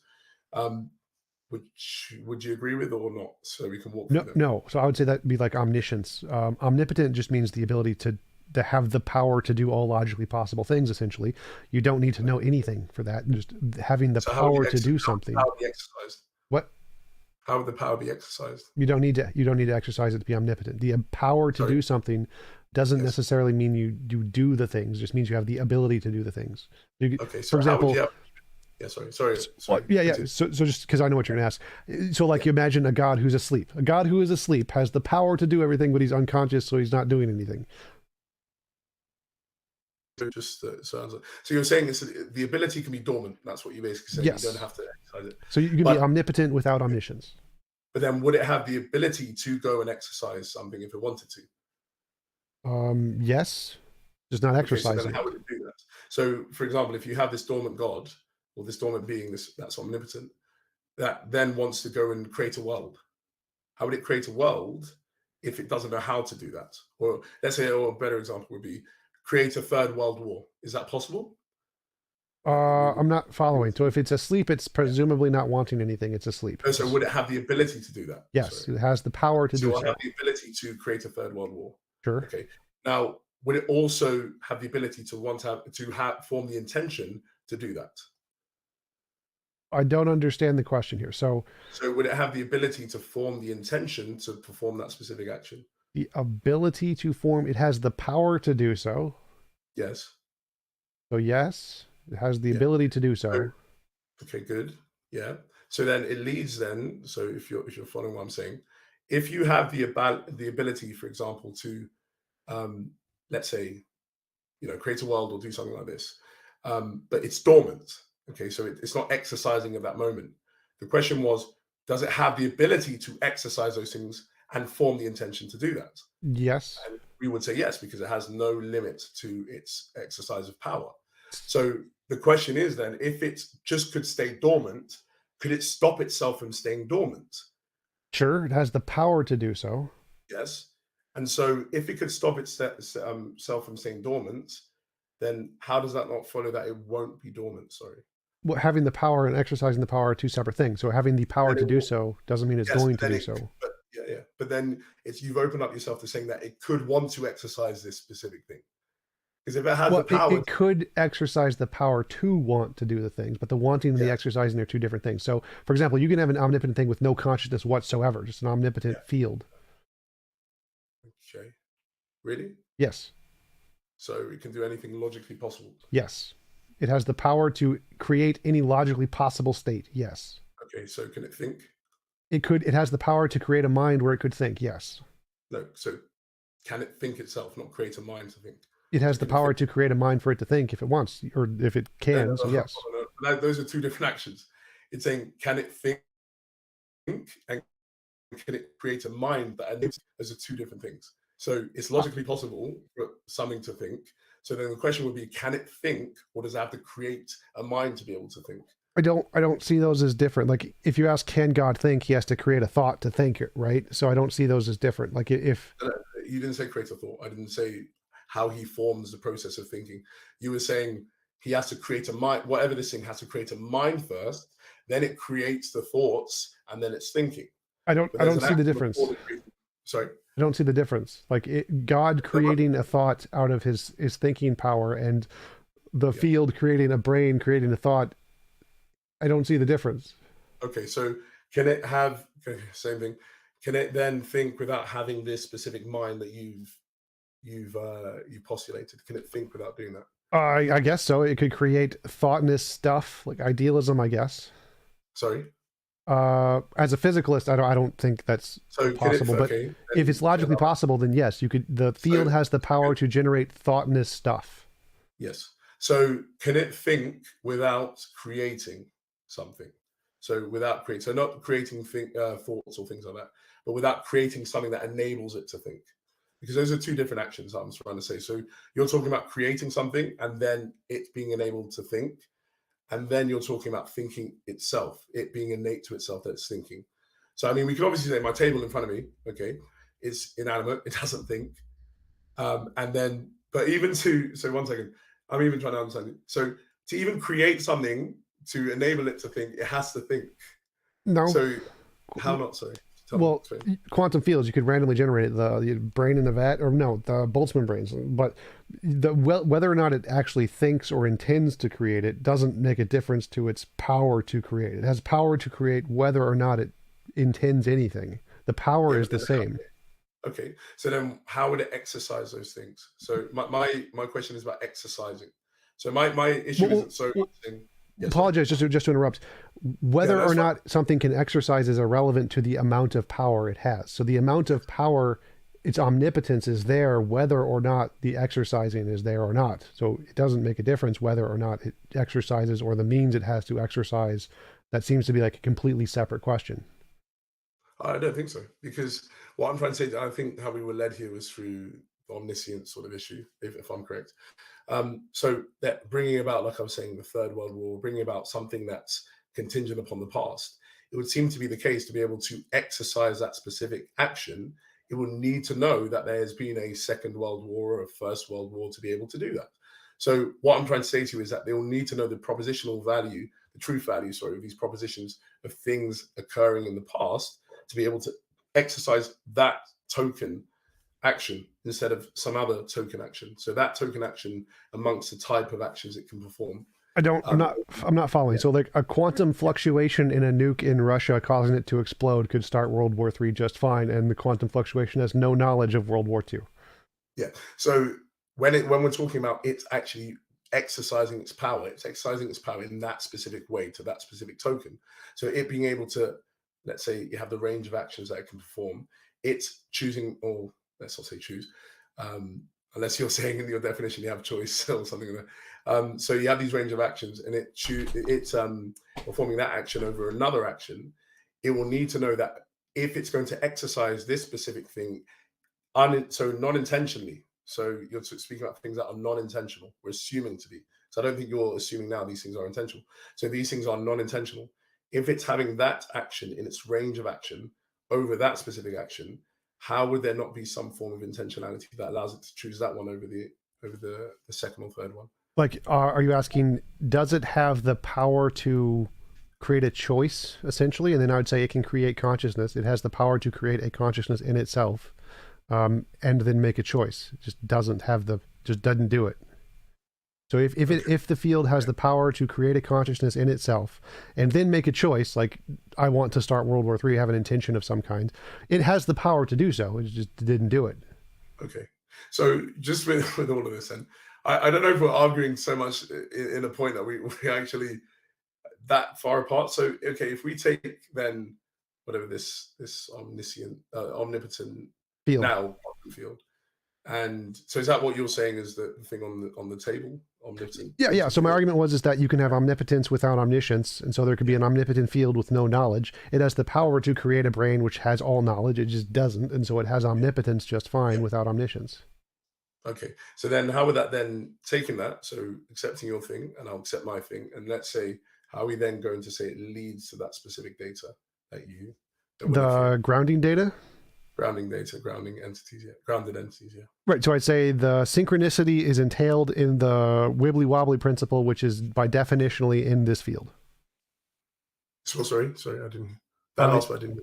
Right, so the synchronicity entailment of grounding is definitionally in the wibbly-wobbly principle of the field, which is sustaining everything. So we just... Your terms, I'm losing track of which one's wiggly, which one's this.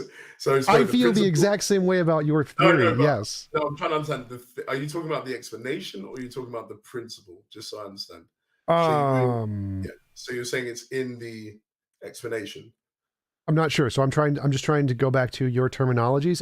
Because like you just said, I'm lost in the terminology of your model. So I'm just trying to find the correct noun that you're using and just replace it with the correct mirrored noun in my model. So from my model, yours has a definition of God who is omnipotent, which entails goodness. And then you have a working principle of diffuseness, which goodness will diffuse itself, and existence is good. And so it will diffuse itself into existence. And then there's a synchronicity principle where the working principle entails this outcome. Now, my model is that there is a quantum field which has the wibbly-wobbly principle, and there's a working principle that the wibbly-wobbly principle will diffuse itself, and there's a synchronicity between the principle diffusing itself into, or there's an assumption that existence entails wibbly-wobbliness, and there's a synchronicity principle between the working principle of the wibbly-wobbliness will diffuse itself and the assumption that everything has this wibbly-wobbliness. I'm trying to mirror it as much as possible. I'm getting lost with the wiggly-wobbly and stuff. But okay, well, wibbly-wobbly is just replace good in your argument with wibbly-wobbly and replace God with quantum field, and it should be just mirrored one-to-one. Okay, so quantum field wiggly-wobbly entails the grounding relation and the grounded entities. Okay, so we take it on board. Then predictive power, saying okay, somehow it entails it, somehow this one entails it, and then background knowledge. This one fits with yours, Well, I don't think either of ours fit with my definition of background knowledge. Your definition... I mean, a general definition of it meshing with other types of entities are taken to exist. Right, so I think I would object to that definition. I'd say simply the fact that other philosophers have posited something does not make something qualify as background knowledge. And if you accept that principle, I would say that is a weak principle to accept. So that's where I think we would differ and object in our models, is that I would say that is a weak principle to accept to make something a plausible explanation. And I think a better background knowledge definition is science. Okay, so I mean, I think we'll go back to that issue at the beginning, but I think that's a problem in that you are really narrowing the idea of background knowledge. And it's not just saying, and I brought this out in the article, it's not just saying postulating, so this specific philosopher held to this, but it's saying that these are working theories. So these are taken to be having explanatory value in other areas. So it's not just something that we postulate, and Plato, Aristotle, whoever Aquinas held to. They're saying these entities, these types of entities that are postulated, are they utilizing contemporary metaphysics and are shown to provide explanatory value in those specific theories for a specific metaphysical issue? And what I'm saying to you is, I don't think your science one works, because number one, does that. So I don't think I've encountered a lot of people who say background knowledge in metaphysics is just scientific knowledge. And then secondly, again, I just don't think when it's fleshed out that way that you've shown good reason not to take the meshing with working theories and other fields.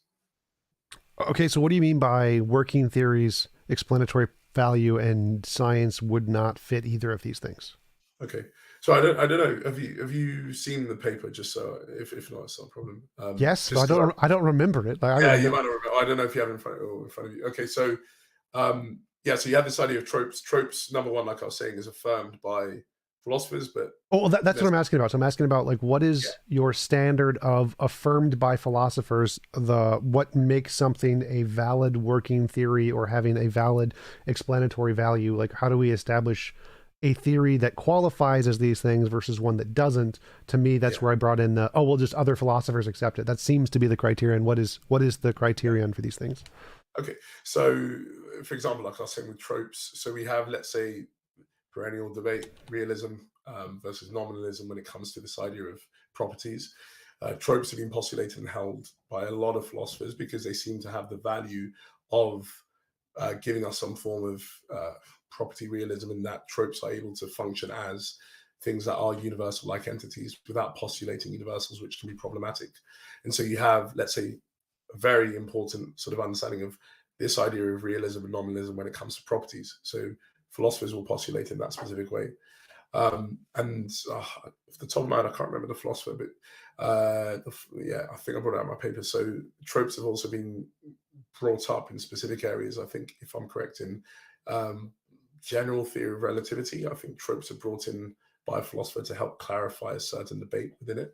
But I will refer people just to have a look and the citation on that specific one. And then there's other areas where tropes are brought into this idea.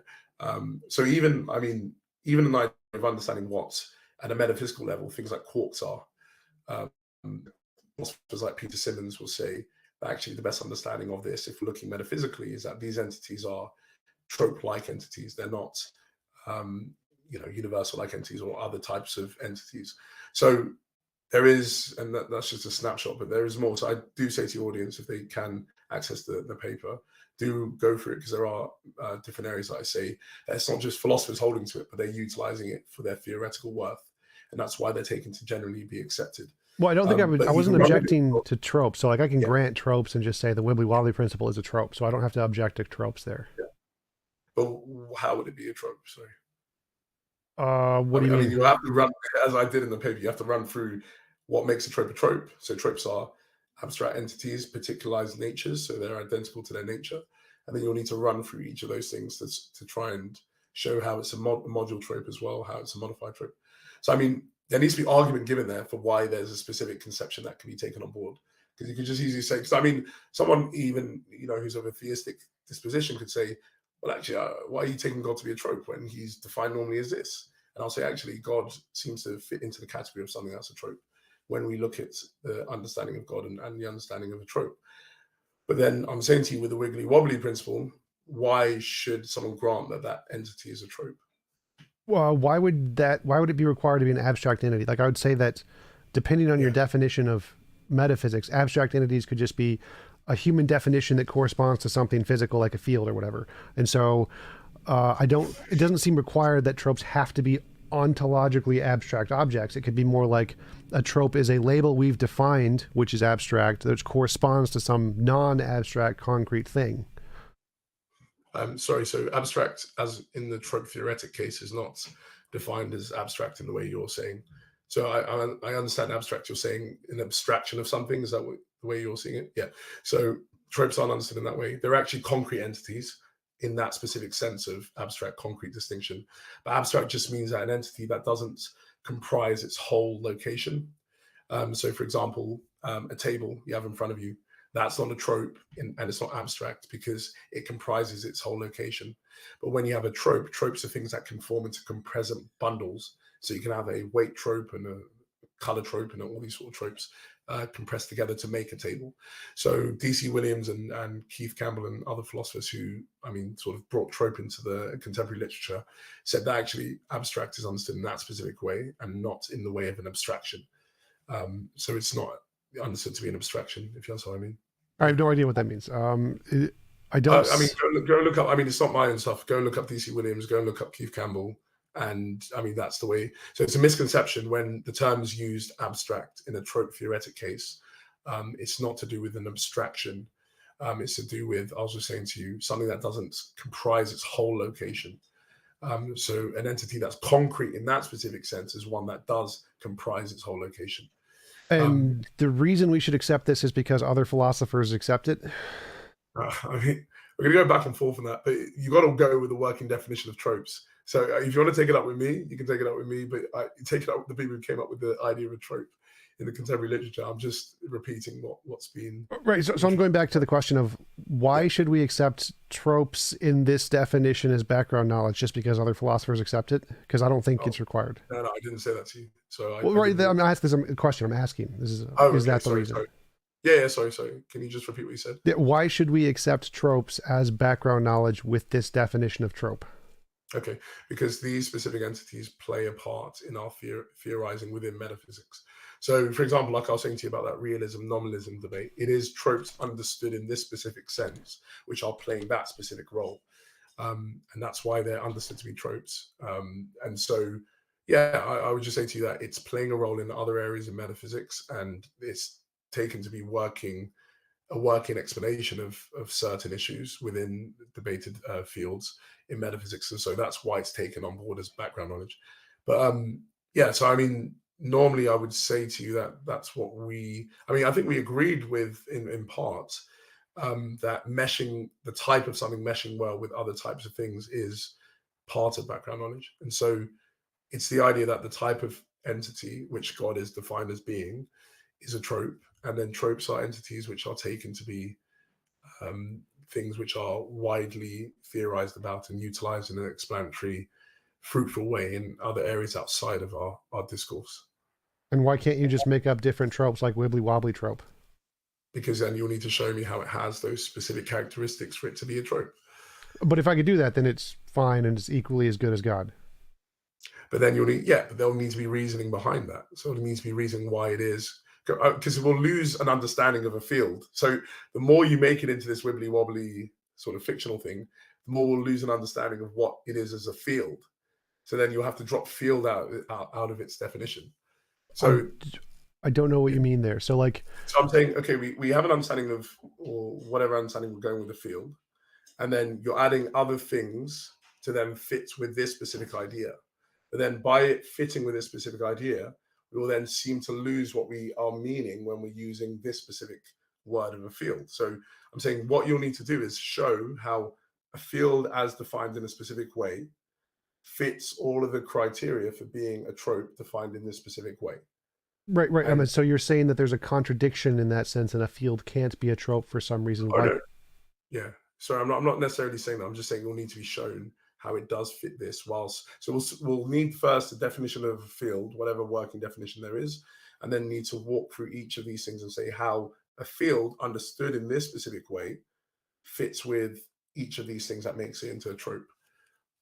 Right. And so I'm saying that just like I've done in our past 2 hours, I think I can take each of the nouns used in whatever epistemic ordering you want, and I can just switch the nouns with new nouns and probably get the exact same epistemic structure of an argument, except just replace God with wibbly wobbly and just make it not conscious, not intentional. And I don't see why there would be a problem with that.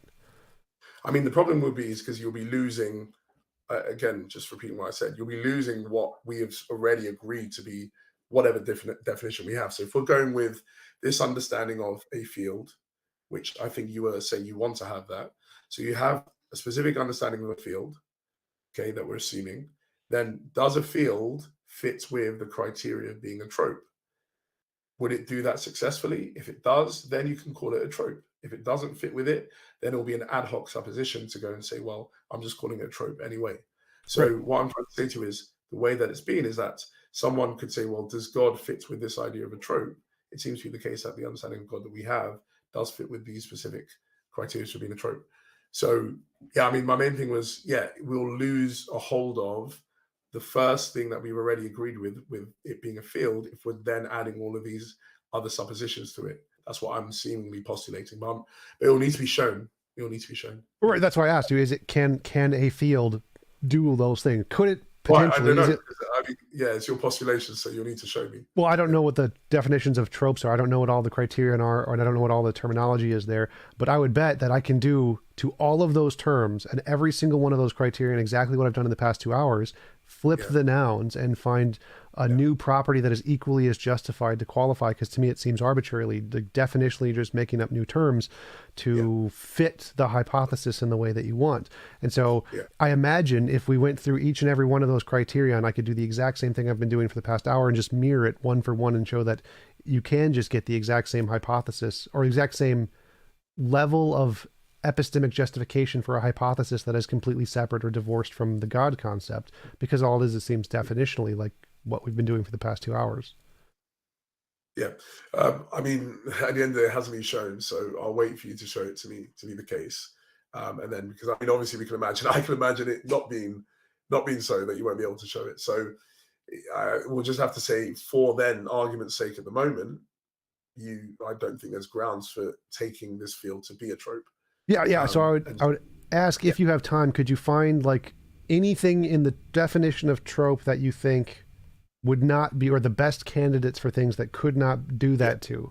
And that one would be interesting. Like, if I can take the time to look at those, I can probably come up with a model to do that. So if you have time just to send me like a few examples of what you think would be the hardest ones to do that with, I'll definitely. Yeah.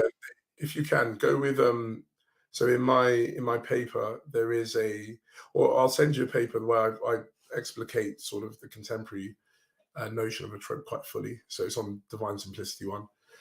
So I'll send you that. Have a look through it, and then I'll look forward to seeing sort of the Thanks. Thing. But yeah, just with that background point then. So if we don't then take it to be a trope, then can we say the wiggly wobbly field at the moment is something which is taken to be an entity that exists within wider fields or is theorized about? You mean in other fields of philosophy? No, because I literally just made it up. Okay, good. So I mean, what you're going to have then is that you don't have it with the background knowledge at the moment. So for the argument, you don't have that.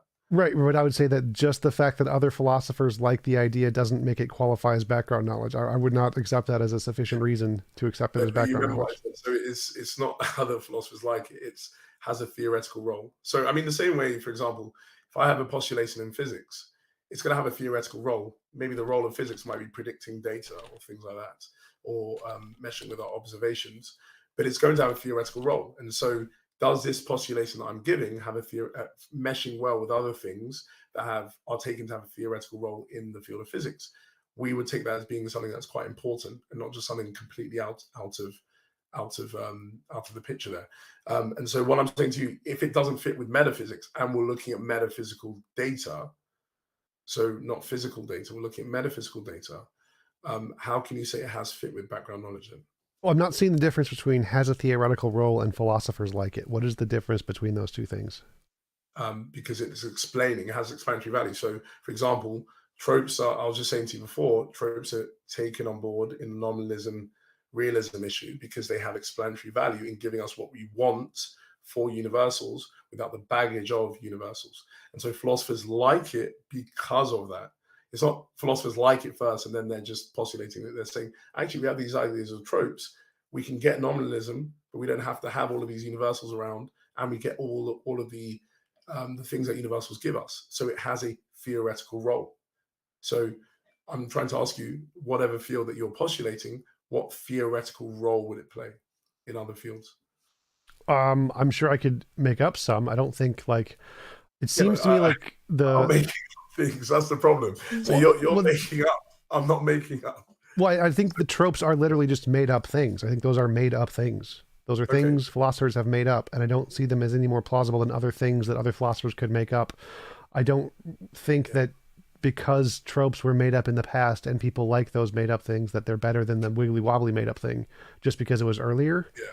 I don't see that as a significant differentiating factor there.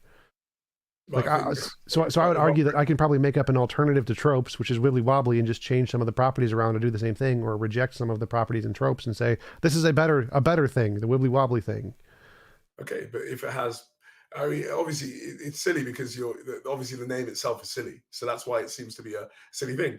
But if you had an entity that you postulate that does a better role than tropes in that specific area that we're looking at, so the issue of nominalism, realism, then that entity can be one that might be favored.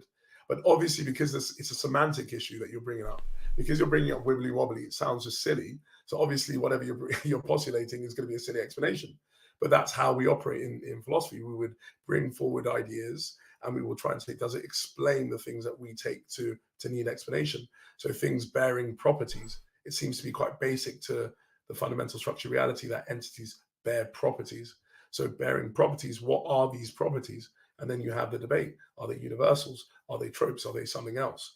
And so they're playing a theoretical role in giving us an understanding of what these things are taken to be.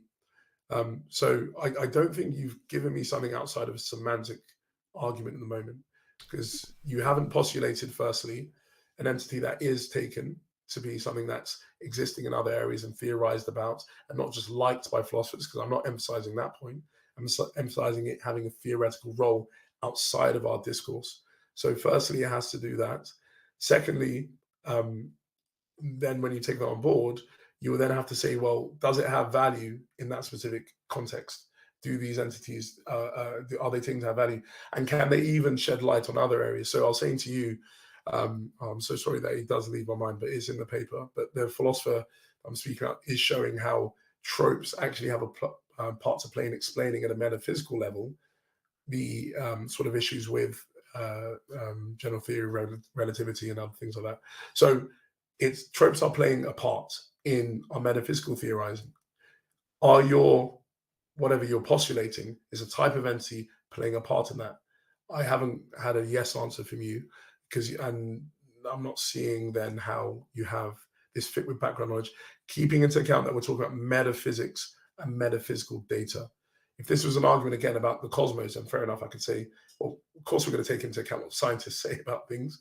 But I mean, just so I'm not saying that you might do this, but if you look at like dialogues between atheists and theists, a point that atheists will normally bring up is saying, well, or someone like a theist might say as well, oh, this scientist, they brought forward this theory that confirms this and shows this thing to be correct in that I'm postulating, or what I'm postulating fits with what this specific, and they'll bring a specific scientist to do that. And that's not seen as problematic. So I'm not seeing why it's problematic in the metaphysical realm, when it's not just that Schaffer likes grounding. No, its grounding has a theoretical role. That's why it's taken to exist. Tropes are liked by Simmons and Williams and all these other philosophers. But why are they liked? Well, when you look at their works, they play a theoretical role. And so I'm asking you, how does your entity play any theoretical role that we can then go and say it fits in the metaphysical background knowledge? Right. So my argument here is that I think that if we go down the road of trying to explain the theoretical role and its importance, we're going to lead to the exact same thing we've been doing for the past 2 hours, where it's going to be definitionally, and I can just make up a new definition and it'll be equally justified.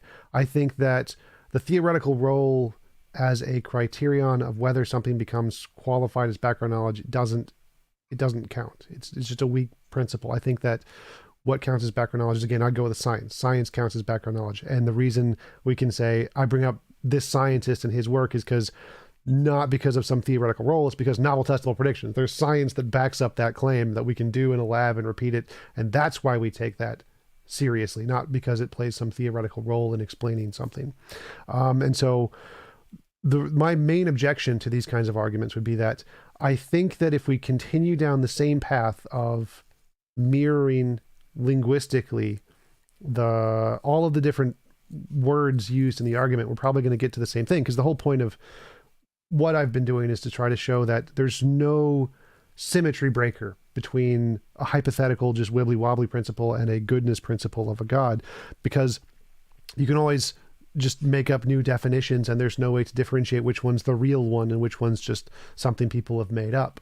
And I think the same thing is going to go turtles all the way down, essentially, and we can just continue that process throughout the entire field of philosophy to get to the same conclusion, that there's not really any way to differentiate between these different theoretical virtues. It's just, you're just going to get to more definitions.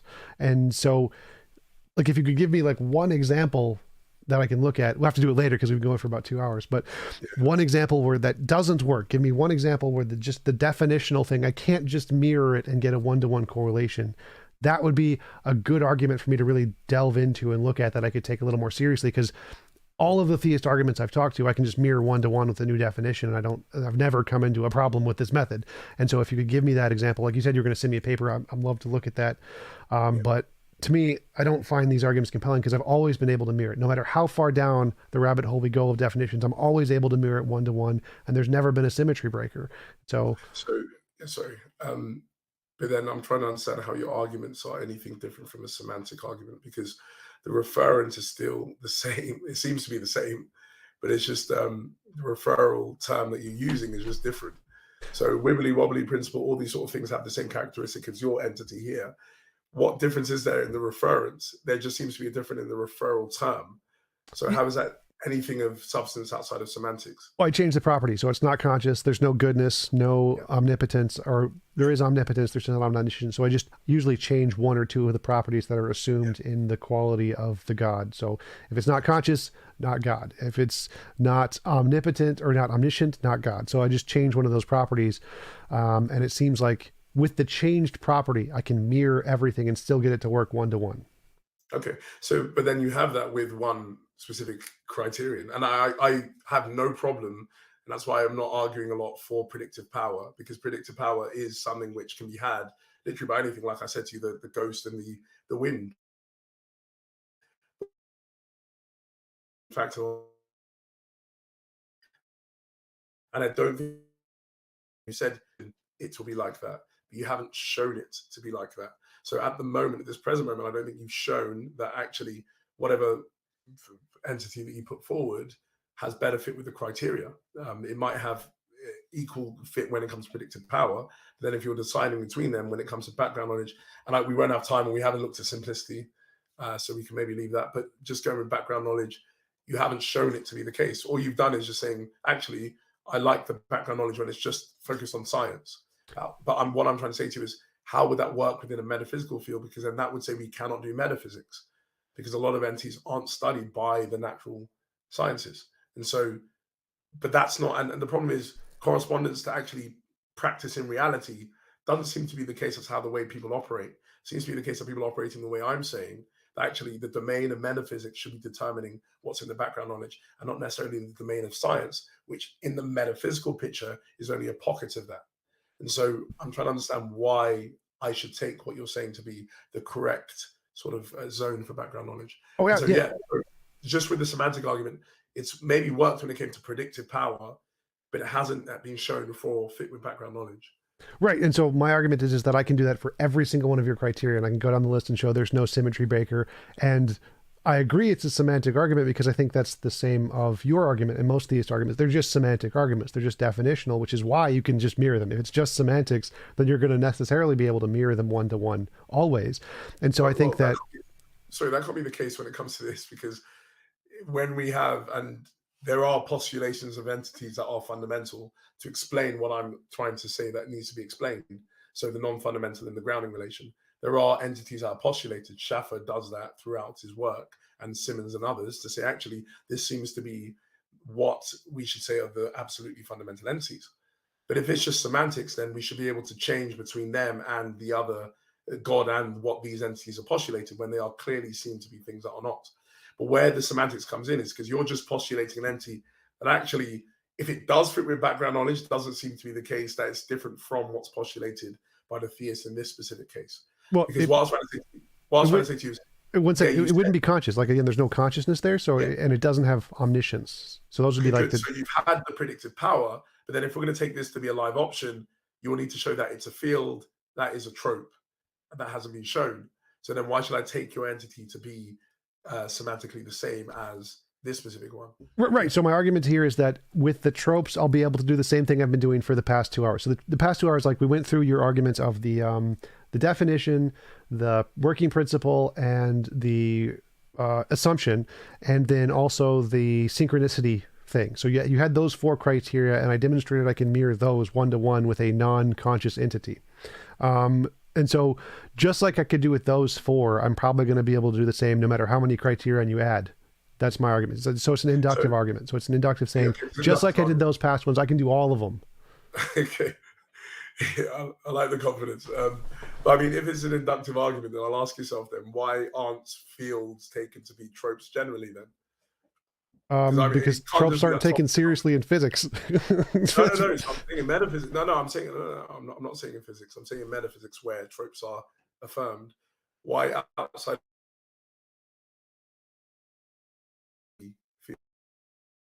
Oh, you broke up if there it's for a second. inductive, it's so easy. Oh, you're saying to me. So I don't know if you heard the last bit. You're saying to me that it's quite easy to do this, but I'm saying outside of yourself, why haven't fields then been taken to be tropes if we're taking this inductively? Because philosophy and metaphysics doesn't deal in reality, it deals in imagination, and so there isn't usually a correspondence between things in reality like fields and imaginary concepts like tropes. I don't think that that's really an enterprise in most philosophers try to undertake, and which is why philosophers and physicists don't get along. Physicists don't really care what philosophers have to say, and philosophers don't really care what physicists have to say. That's what Stephen Hawking's book was all like, philosophy is dead, because philosophers don't keep up with the physics and the physicists don't keep up with the philosophers. So there isn't a lot of bridging between those two fields when it comes to trying to analogize different fundamental concepts in each field, because the physicists just don't care what the philosophers think, and the philosophers just don't care what the physicists think. But no one is saying about who cares what. It's saying have the concepts being used in one field, in another field. So in physics, and then it's utilized in metaphysics. So my question would be, I don't feel you've read a lot of contemporary metaphysics then, because contemporary metaphysicians are doing a lot of that, where they utilize elements in physics and saying, actually, metaphysically, we can elucidate this a lot more by these specific concepts. So if you look at Schaffer, you look at Ted Sider, you look at Kit Fine, all these leading metaphysicians, they are doing that. So I don't understand where you're saying it's just in the imaginary realm.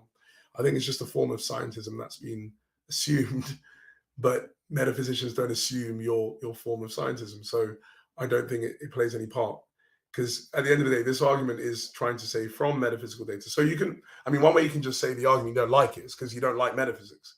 So if you get rid of metaphysics, then okay, this is not evidence. But if people like metaphysics, and a lot of people do study and look into areas of metaphysics, this is what I'm saying where this argument is going to play a part. So the audience then would be that.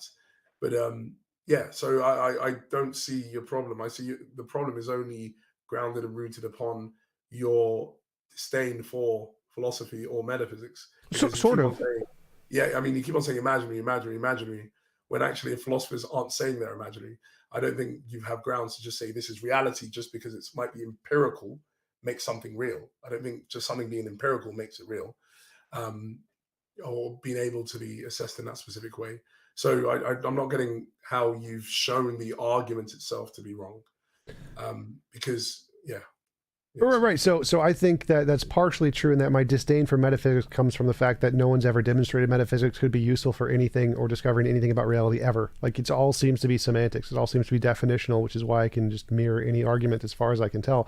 I've never seen any successful use of metaphysics to accomplish anything, which is why I have disdain for it. Why I trust physics. Physics works. I get TVs and planes and stuff. And so for me, it seems, from my perspective, that metaphysics is just making stuff up. It's just imaginary definition making, defining things into existence. I don't see why we should ever trust anything they have to say. It's like, I'm like the physicist, like, why would anyone ever look at this and try to gain knowledge about the world other than just in a definitional way? And that's why I like exploring this conversation. I'm trying to figure out what is in your argument that gives me some grounding to actually accept this as a correspondence to reality as opposed to just definitional, because I can't find it. It just seems definitional. It seems like you've given a definition to a thing and you think this definition is good because it's a trope, and you think tropes are good because philosophers in metaphysics like tropes or something along those lines. Or it's useful for metaphysical, theoretical role, plays some theoretical role, I think was the term you used. And to me, I just don't see that. I don't see any reason to trust that methodology. That does not seem like a good methodology. Science seems like a very good methodology. So by comparison, I think we should go with the science. Yeah, but no, but one second, again, if you had Schaffer in front of you, Schaffer will not be saying the science has any issue with the metaphysics that we're looking at here. The science is not saying, hey, we got an alternative option here in science that we can prove and we can predict, we can do all these sort of things. And metaphysicians just here, coming up with imaginary things. That's not how the dialogue is going with contemporary metaphysics. Contemporary metaphysics is saying, okay, science has actually given us this specific data. What's a fundamental structure of it? What's the nature of this data? And so I think your problem as well with this issue is you're bringing in practicality of something. Just because something's practical makes it more worth and of value, not necessarily, because fundamental physics is not very practical as such in the way that we normally use practicality. But theoretical physicists will see it as being grave importance to gain knowledge about the fundamental laws and things like that. But metaphysicians are just saying the same thing, that even at a deeper level, there's a certain structure to reality that we are trying to understand through metaphysical theorizing that science cannot speak about. And so I don't think practicality plays any part as good reason to say one domain is better than the other. Yes, one domain can be very practical, and I high five scientists all the time. I love science. I think it's great, but it's also limited because it only looks at physical reality. But metaphysics looks at generally everything and tries to say, well, what's this fundamental structure that we have in front of us? So I would think you just have to take it up with metaphysics and say, well, there's a problem here, and you're not practical. But metaphysicians are going to say, well, what's the problem with that? Well, I would say, how is it different from asserting Zeus? Like, so there's things in reality we can't explain, science doesn't answer. Just a god of the gaps say, well, Zeus did it, or these tropes did it. No, but I don't think that's the case. So if you have things like composition, so how would science explain what is composition? Are things composed of parts and wholes? Are they not? Should we take some nominalist view or something like that? I mean, is science going to play a role in that type of debate? Yeah, I think science is the only way to answer that, and everyone else is just kind of making stuff up. So explain to me how science will explain about composition. No idea, but it's the more reliable tool.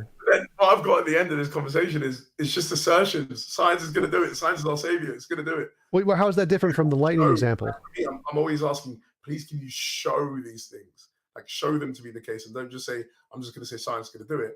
How would science deal with, okay, for example, again, how is science going to deal with the issue of which theory of truth is correct? How is science going to deal with that?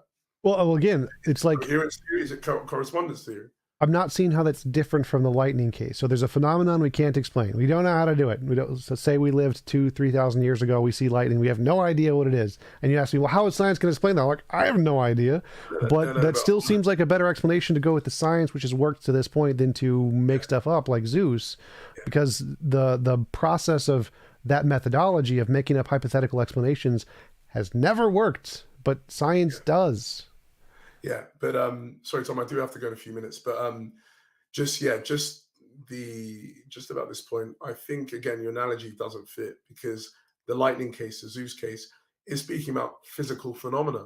So obviously science, which is the study of the natural world, the physical phenomena that we have in front of us, is going to be able to explain that. But what I'm speaking to you about is something that is metaphysical, is beyond the physical phenomena. So things like truth. So I ask you again, please can you tell me how the coherence theory of truth, correspondence theory of truth, or another theory of truth is going to be explained by the natural sciences?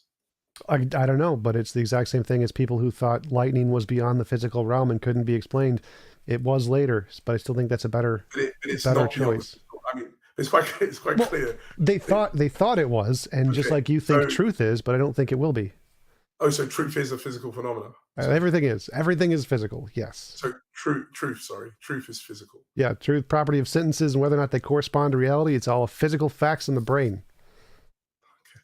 Okay. Yeah, but things. Okay, I mean, I think you've meshed up a lot of issues. Understanding the concepts that play a part, propositional statements, when it comes to truth, might exist in the mind, but the concept of truth itself, I just don't understand how that follows. So I think we might just be arguing into a rabbit hole here. Yeah, thanks again for coming on. Really appreciate it. Do you want to give a shout out where people can find your stuff, read your works? Yeah. So a lot of my stuff is, everything's uploaded on academia. So if you just type in my name, Joshua Sijuwade, hope you can see how to spell it in the description. But yeah, type that into academia. You'll find all my papers, specifically the two papers we were discussing today, grounding in the existence of God and fundamentality in the existence of God. So hopefully people can read it. And yeah, I'm always open to objections. And yeah, Tom, I will send you that paper and we can see if it fits, as you said. Yeah, please highlight whichever part you think would be the hardest that I can focus on. I'll just put it's just a certain section that runs through tropes and things like that. I'll just put the number down and yeah, you can have a look at it. Awesome. Thanks again. Really appreciate you coming on. I'd love to chat with you again sometime. Thank you, Tom. Thank you very much. And thank you for the dialogue. I really, really enjoyed it. And yeah, have a great day. Thank Awesome. you. And you can just close the screen. I'm going to start the after show, and have a nice day. Awesome. Thank you. Yep. All right, guys, after show time, join the Discord. Thank you guys for the super chats. Was absorbed in the conversation, so I was not paying attention to the super chats, but I appreciate them, as always.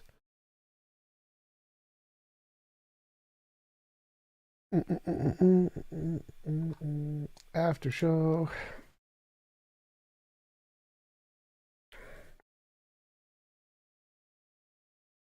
http://discord.io/tjump CV enter. The shout of trope. Yes, that is beautiful. I love it. Whoever likes to chat, join the Discord after show at everyone after show time.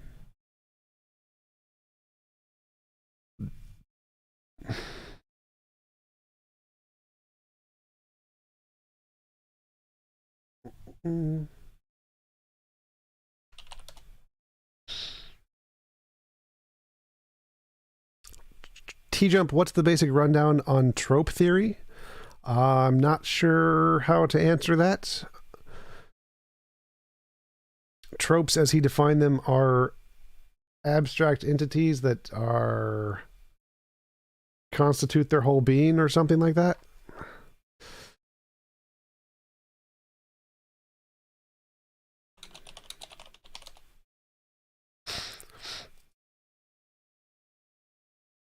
I can hear you through my speakers for some reason. Settings.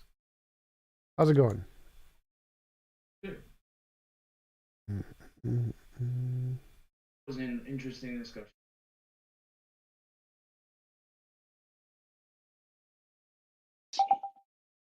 Yep. Because he posted a new argument paper and was on Capturing Christianity. Yeah. But yeah, I think you demolished him. The arbitrary argument is just like crush it. Like you can't defeat it. But he can't see it because it's just like a post hoc rationalization of religion. Tirar says, drink a shot every time he says trope and we all die of alcohol poisoning. Oh man. Trope count over 9,000. Have a trope and a smile.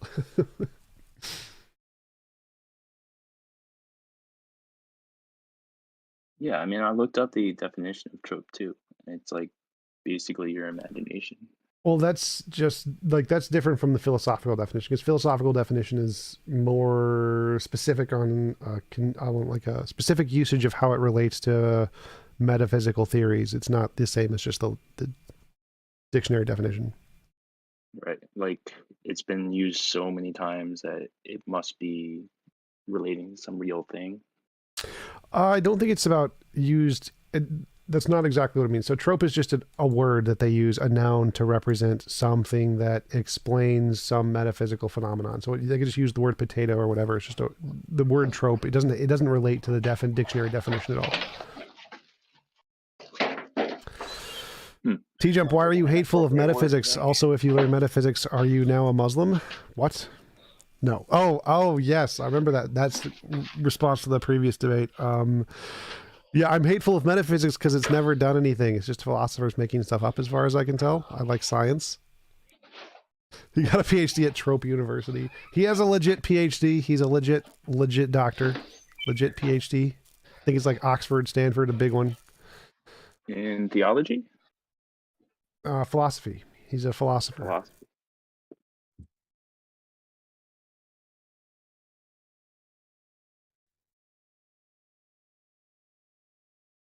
I felt like he was avoiding talking about God as much as possible. I don't think so. Like, I didn't bring it up because I was focused more on the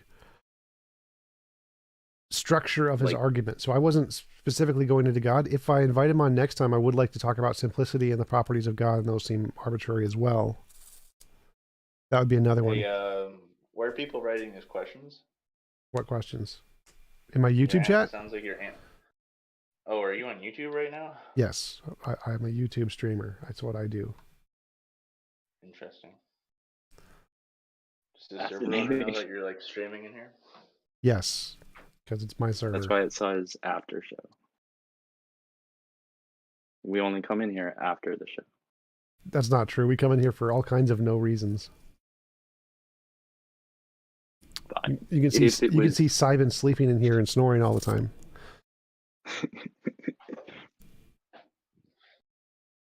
I was speaking to Beowulf last night, and I realized you I really enjoyed listening to one of your shows there with Dark Dawkins, and how you replied to him with like reality is the answer to everything. Yes. Or something along those lines. Yes, that's pretty funny. I was talking to Beowulf because it feels like I'm in like a simulation, and everything around me is just like being fed into my head.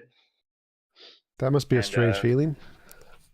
It is pretty weird because I always feel like I'm trying to unplug from inside my body and like escape out of this reality. Not like in a psychotic way, but like in a physical manifestation. So I guess if someone has those feelings, like myself, would morals and stuff really matter? Yes. I mean, morals would still matter even if you're in a computer. But if you're in a game, or it's all just, you know, like a reality given to you, or presented to you.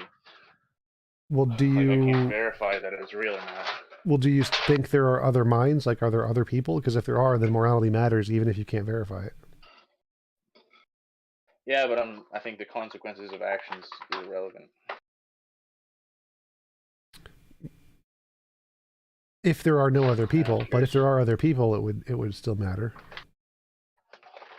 Like, even if we're in the Matrix and you can feel pain and I torture you, it's still immoral, even if it's just in the Matrix. Well, if pain's just like a sensory thing, yes, does it really, like, I don't know, it really matters even if I felt pain. Yes. It would be immoral if someone tortured me. Yes. So, like, morality, by my definition, is an involuntary imposition of will. So if you're in the Matrix and you don't want to feel pain and I torture you, it's immoral for me to do so. It's an interesting concept. Morality, I mean. Very. I don't really like. For example, psychological torture. Well, I mean, I love that shit. That's great. That's pretty cool. Like, how you can psychologically torture people without using physical means. Yeah. I'm someone who lacks a lot of more like higher functioning empathy and stuff. So. I can relate. I have high function autism, so I definitely have the same thing. I could be autistic. I could also just be a psychopath. I'm not sure, because I think at one point I might have felt emotions like normal people do, and it could be like a PTSD response or something. So I'm open to that as being an explanation for why I have this.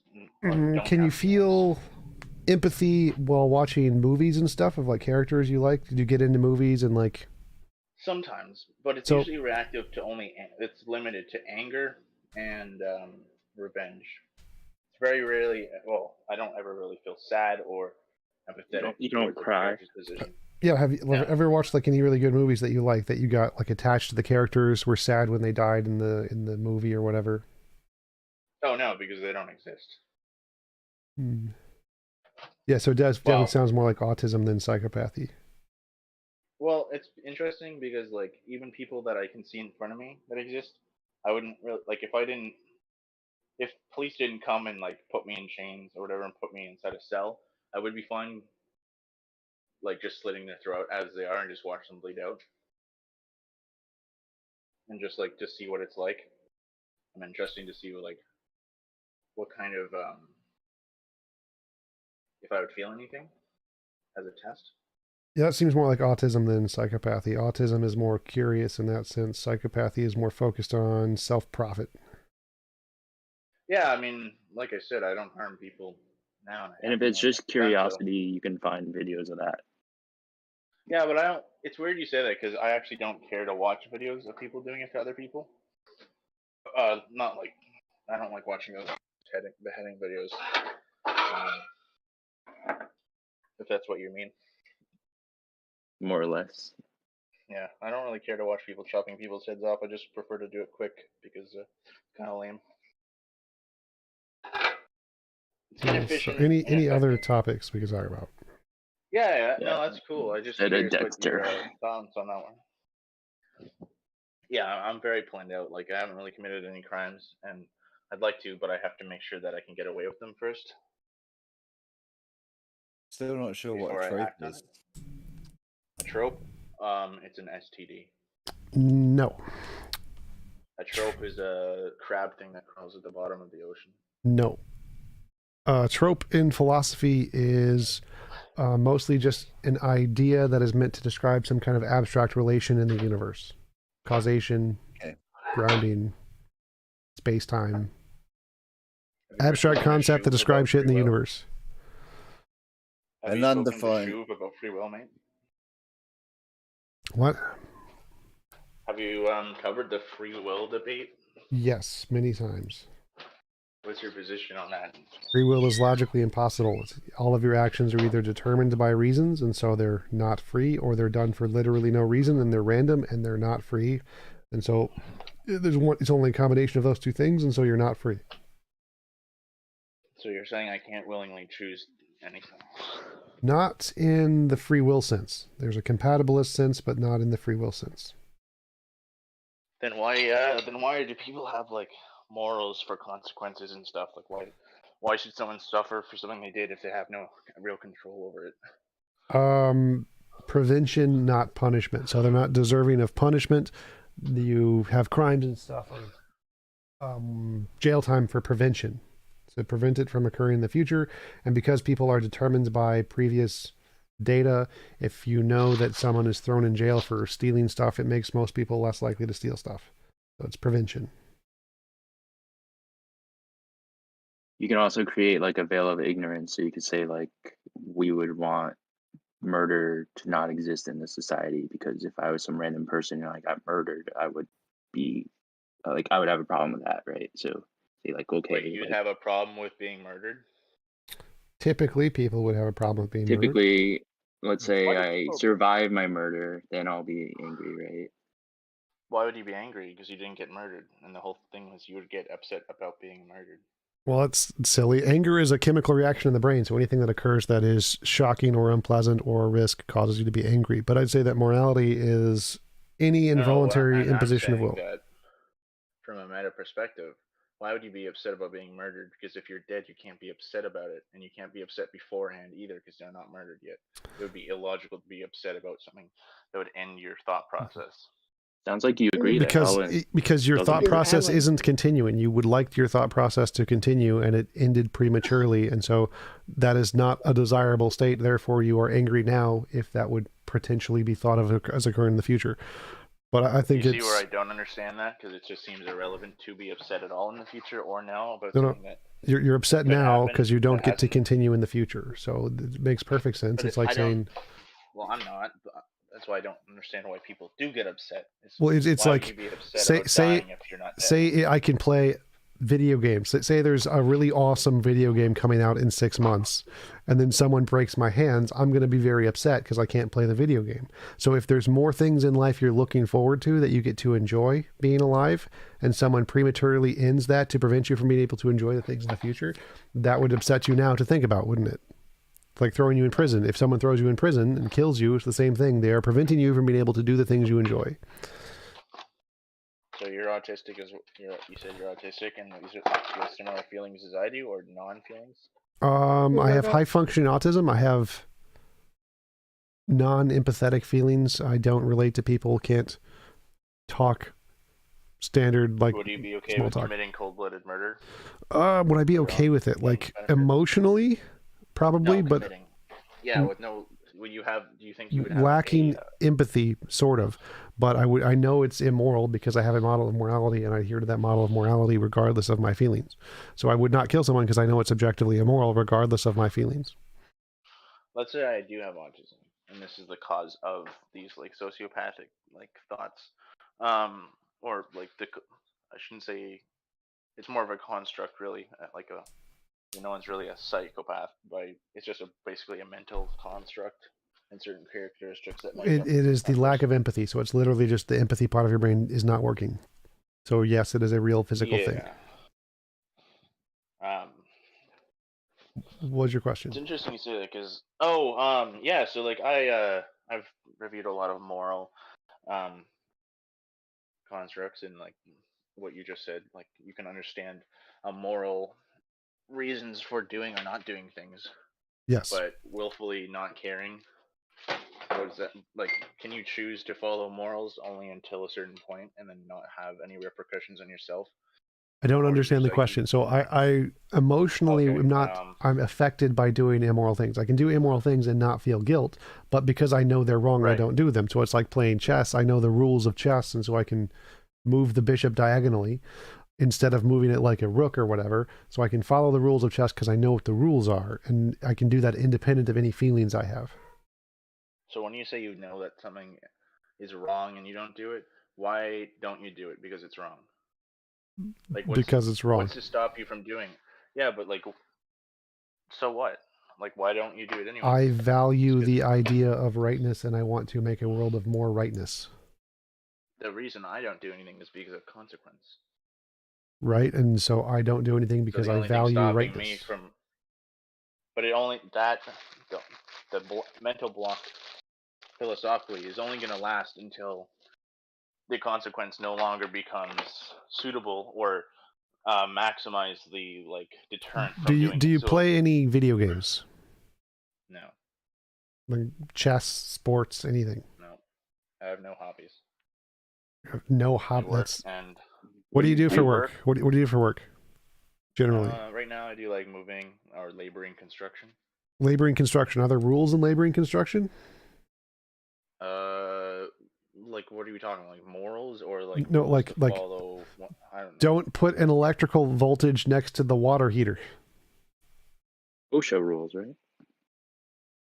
I guess I just pick things up and move them because I'm strong.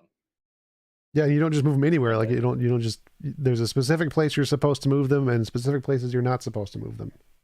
Yeah, there's instructions and procedures. Yeah, that's it. That's morality. If you can value your job, you do the rules. And so if you value, I value the world, so I think the rules of the world should be the moral rules. Just like you value your job, you do the job rules.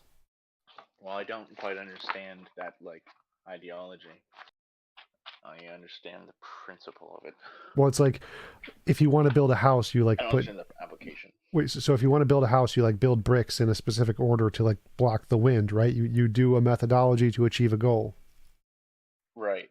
So I have a goal of my view is objective morality is a world where it's impossible to force anyone to do anything they don't consent to doing. That is the house I would like to build. And so I like to place bricks in that house by following the moral principle because I'm trying to build that house. That is the goal. Okay.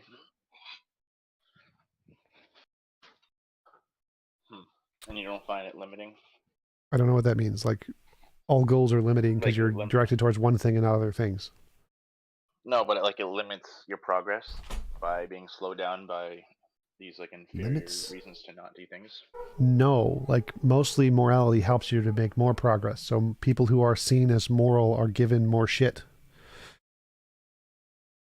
So it's the opposite. Like if you want, like even though I don't feel empathy or stuff, I still have learned to demonstrate empathy because it's more successful as a social metric to make progress in the world. I agree. Like if you're in person, being uncharismatic and having no inflection, like when I talk online, wouldn't serve me benefit, but I can be charismatic and somewhat manipulative if I wanted to.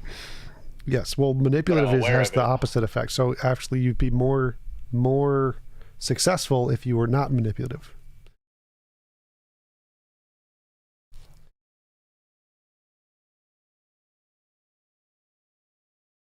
Any other questions?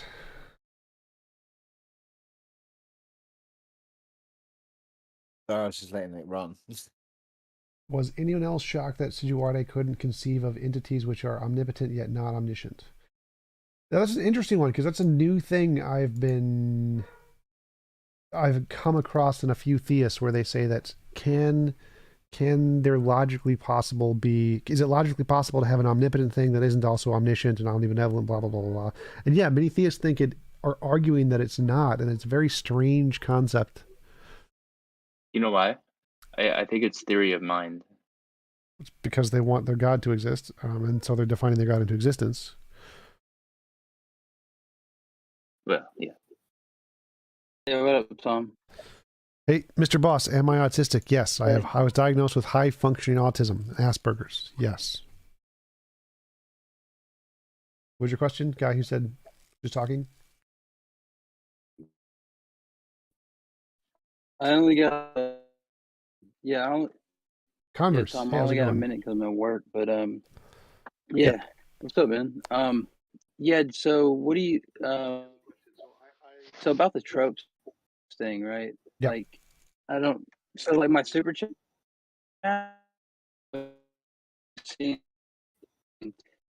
what do you think about, okay, so you use intuition in your moral argument, for example, right? Well, intuition is the phenomenon. Somebody Yeah. say like, but what is an intuition? Is it just, the result of some physical force, right? Intuition is it's the phenomenon, it's the manifestation of this trope, right? I think that's what he's getting at, is that when he said that goodness is diffusive of itself, this is like an old principle, and what he's basically saying is that when you look at goodness in the world, like a good person, right? They don't burning down buildings or something, Yeah. right? Because good people do good things. To be diffusive, meaning like good people may do good things, or like your intuition, for example, right? Lead. Yeah. So that's basically what he was saying with the trope, with the principle that he's using for this trope. Right, I understood that part. Which as the trope.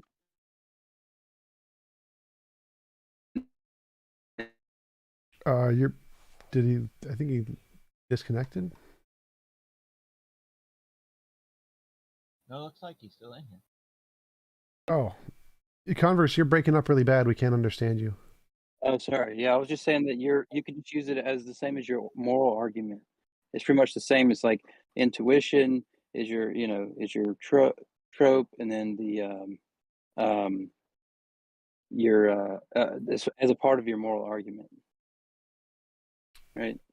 For goodness, but I don't think for tropes you could do that. Tropes themselves don't quite work that way, but for goodness you could argue that. Like I said, I was a moral realist, so you could argue that morality was something in the universe, sure, but that wouldn't follow that it was in the God thingy or in the. Oh no, I'm just saying this. Yeah, I get that. I'm just saying that same way that you argue for morality from intuition based on manifestations in the world. That's the same way you could argue for what he's kind of making, I believe, in this argument. Is he saying that like goodness is diffusive of itself? We seem to observe that. I don't think that makes sense. I don't think goodness being diffusive of itself makes any sense. Evil is diffusive of itself. So that would work equally as well for evil, or light is diffusive of itself. Like I don't think that makes any difference. It just means things that exist interact with other things that it interacts with. Like, yes. Energy transfers. Yes, it does. Yeah, and that's just the premise in his argument, right? And so you could just say the same thing, is that with your greatest of all possible worlds, with morality, right? And then you say like, well, why would you posit, moral progress? And you just go, well, because of moral, I have moral intuition. So moral progress can be your trope, and then moral intuition can be your principle. Like how he's using his argument, the trope, and then the principle to get to where you're going. You don't see there could be a parallel there with your argument? For what? For goodness? For goodness, there's definitely a parallel, but Okay. But then you couldn't argue that it's because this is metaphysical, right? This isn't. Yeah, I mean, I don't think you can say that we can, show through physics some moral progress. But I grant that there is no evidence of objective morality. It's just a hypothesis. So I'm saying we don't. It doesn't. It would not fit into our background knowledge. It would not fit into the background knowledge criterion because there's no empirical evidence of it. Okay, so you would grant that your moral argument isn't proven? Yes. If it no, isn't proven, that's not a good argument. Well, it's a good hypothesis, but it's not good as a thing if I claimed it already had like supporting evidence for it. So it's it's a hypothesis. It's just a hypothesis. Yeah, I think that's what he says in his papers. He says, here's my criterion. Well, no, he said it was a working theory. So that's the part where we got into the conversation about like which is the best theory, and that's the part where we had a disagreement. So it's the working theory definition where he says that one is an objectively like better definition, or better explanation. And I think to have a better explanation, you need the novel testable predictions. Otherwise, they're just a bunch of hypotheses. Well, would the novel testable predictions be something like good diffusing itself? Is that, you mean, the principle? No, that would be a post hoc observation. So that's something we observe and then define. So it would have to be something new we didn't know about yet. Okay, so is your moral argument post hoc? The moral intuition and moral progress is, because those are things we observe, but then I make predictions about what's going to happen in the future. That part isn't. Yeah, that's kind of what I was thinking, is that it just seems like there's a very close parallel to your arguments you use for morality. Yeah, that's why I was saying like it might be a good well, yeah, there's a lot of parallels between my argument for morality and God. The difference is that I claim mine's just a hypothesis that doesn't have sufficient supporting evidence, whereas theists claim they do. So that would be the difference, is that mine's just a hypothesis, whereas theists claim it's justified sufficiently. Yeah, well, I think that's what he argued in the paper, is that here's the criteria. This trope meets it better than any criteria. You give another trope that is posited, and can it meet the criteria? And people have been trying to do that. And but he did clarify in his debate when he was on Steve McRae's channel that he said just get rid of the word God. I'm talking about a trope, something that is universally recognized throughout, not just in theist circles, for example. And so I don't know if that might help your next conversation or not. Sort of, because that's what we were getting towards, is like, are tropes reliable background knowledge? That was kind of a lot of where we led to at the end of the conversation. So that was probably the next step.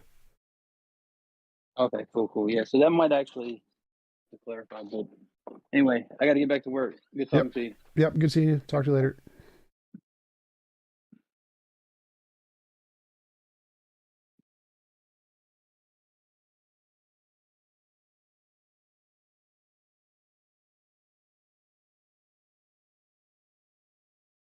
Anybody else got any questions?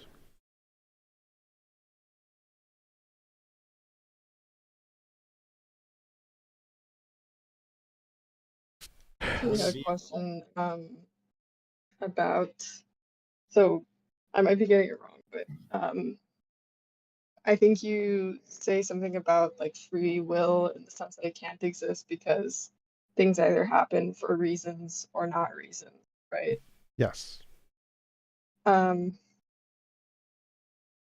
So I don't really see, like, it seems like when we're talking about free will, that like I think that both people that think that we do have free will to some extent and people that are completely like deterministic or have a deterministic view of the universe would say that they agree with the statement that, like, if the universe is deterministic, you would, given all of the relevant information, you would be able to like accurately predict what an agent will do like 100% of the time.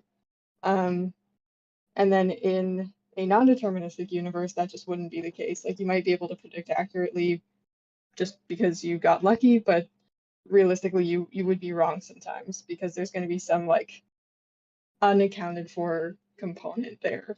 that is going to be free will. And it sort of seems like when you're just saying that something happens for not reasons, the same thing that you're trying to say is kind of like the same thing that someone that would say that we have free will is talking about anyway, if that makes sense. So my argument doesn't have to do with whether or not we can predict actions of people. My argument is that any action that any person does, any decision anyone makes, there's only two possibilities. Either they made that decision because there were pre-existing reasons, like their brain chemistry prioritized option A over option B because more electrical neurons fired in that direction or something, or because of, even if there's like a spiritual thing, it doesn't make a difference. There's still going to be some reason determining why it picked A over B.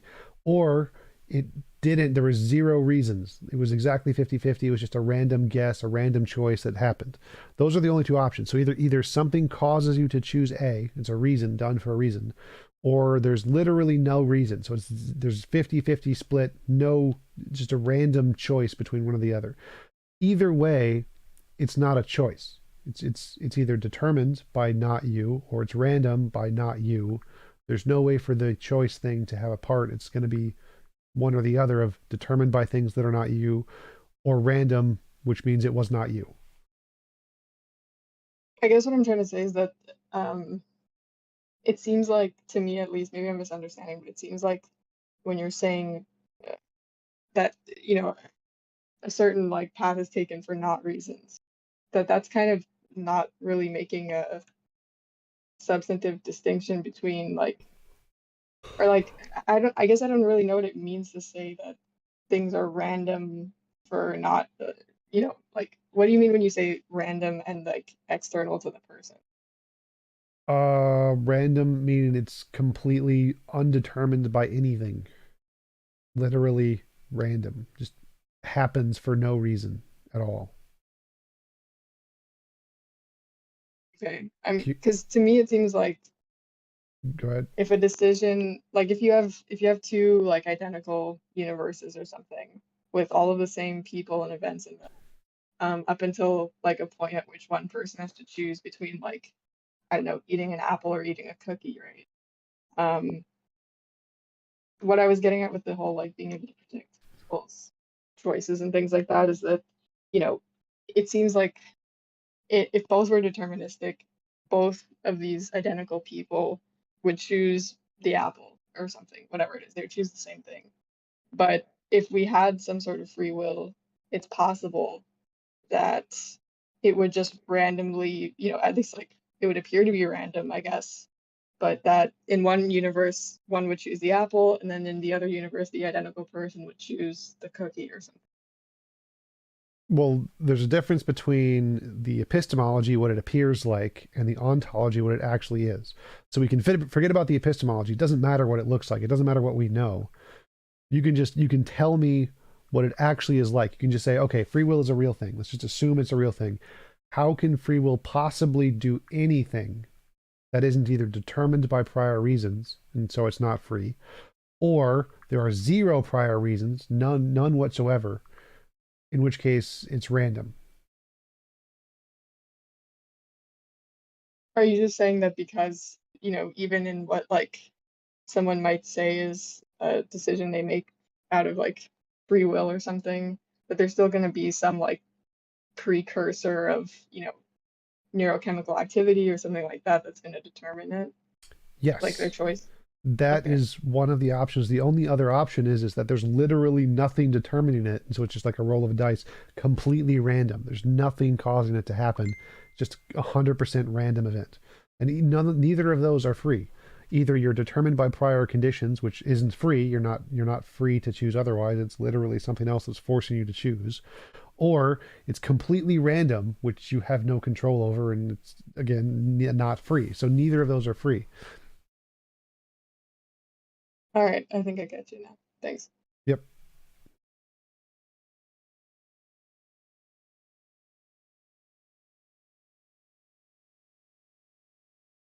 So many words. Who posted a paragraph, Tenma? Can you make it like a sentence?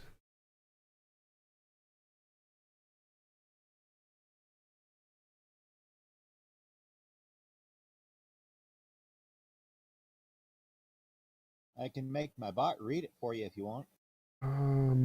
Yes, the reason I like burgers is because it makes me feel good, even though it's immoral. Yes, the moral system does not compel me to not eat meat, even though it's moral, and I understand it's moral to not eat meat. Personally, yes, there's definitely an element of personal preference where my desires overtake my moral framework.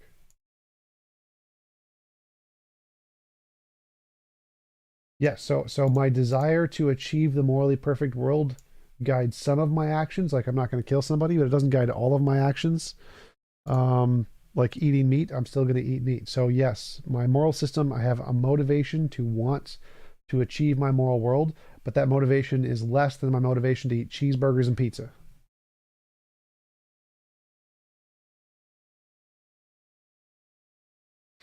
All right. Two of the best food groups ever. Efont, how do scientists like Sean Carroll believe in compatibilism in terms of free will? Compatibilism is just a kind of determinism. So it's just determinism. It's just saying your brain acting determined by its previous causes is literally they're just calling it free will. T-Jump, do you plan your life like the next 5 years? Sort of.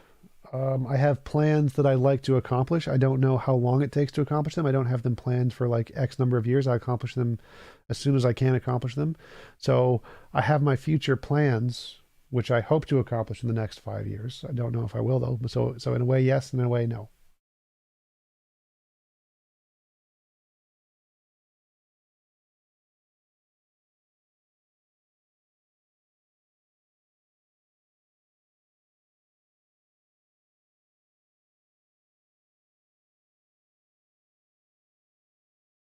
T-Jump, do you think Sijuwade was taking into account anything about the universe in his theory? It feels very armchair philosopher where he doesn't even need to be aware of the universe, just think of God's concepts via tropes. I don't think so. I think that the philosophers who use tropes probably use the universe, use things in the universe, and then come up with tropes as an idea to explain causation in the universe.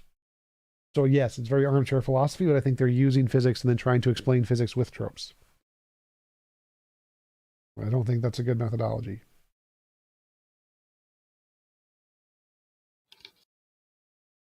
T-Jump.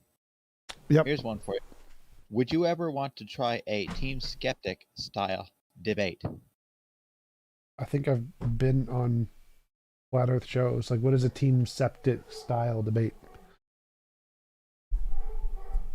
Basically, you just go at them full out, like Team Skeptic does. Like I do in some of my debates. I don't understand the difference. But yeah, it's Flat Earth debate is what I'm talking about. I've done many Flat Earth debates. Yes, I do Flat Earth debates. Might be able to get physicists to argue with you. Sure.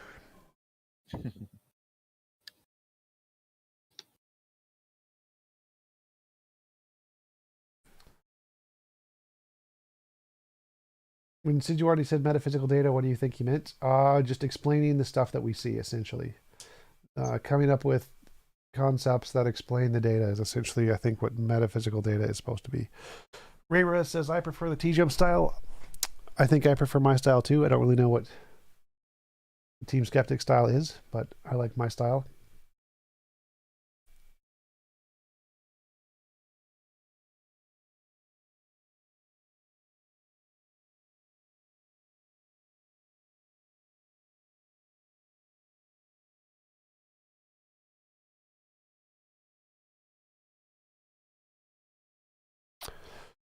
Anybody else got any questions, comments, stuff? T-Jump, am I cool? I'm actually kind of warm right now. It's kind of hot.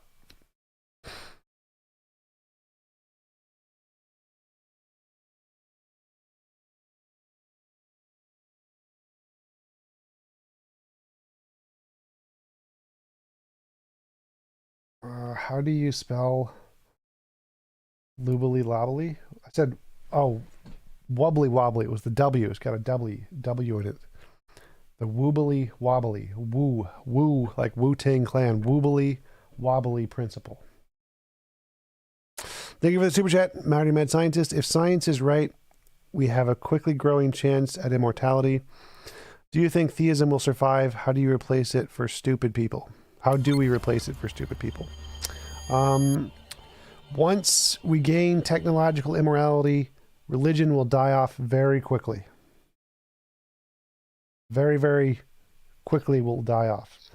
It's essentially around as a coping mechanism with death and a motivation mechanism. And as soon as we replace morality and a fear of death, then yeah, religion's going to be gone within pretty quickly.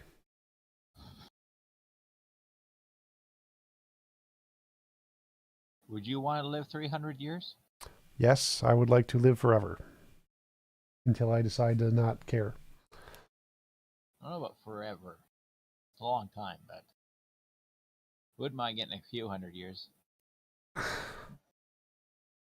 Or at least until civilization collapses, I can say to myself, I told you so. Can you even imagine if we lived to like 930? Like we had another 1,000 years of like technology and stuff. That'd be nice. Problem is, like, even if we had long lives, like I think our chronic disease will kill us by our like mid-50s, 60s. So it's like you need to like our current life expectancy is 80. Yeah, I know, but like a lot of chronic diseases are killing us off much younger. It's like the stat is falling over like the last few years. Lucor, thank you for the super chat. Do you think that setting sentience as a threshold to decide whether or not to eat something is arbitrary or even reasonable? I don't think it's arbitrary. I do think it's reasonable. I don't.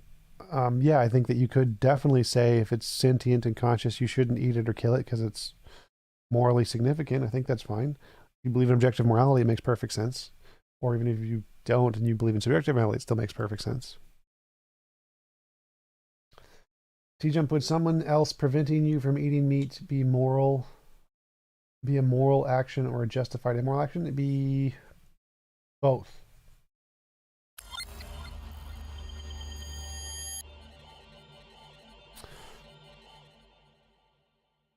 So it would be a moral action to protect the animal. Is it morally protecting the animal? And it would be a justified immoral action to prevent me from eating meat. Because it's... I guess it would be immoral. I don't know if it'd be justified, because it depends on if we have the ability to have enough food to feed everybody without that. I don't know if it's justified or not. It's definitely immoral. T-Jump, would you marry a rich woman if she was extremely attractive and about 20? Lin Yin Chin, sentiments you hold on Terence McKenna and his life philosophy conveyed through the 90s in public speeches? I have no opinion. I don't know who that is for the most part.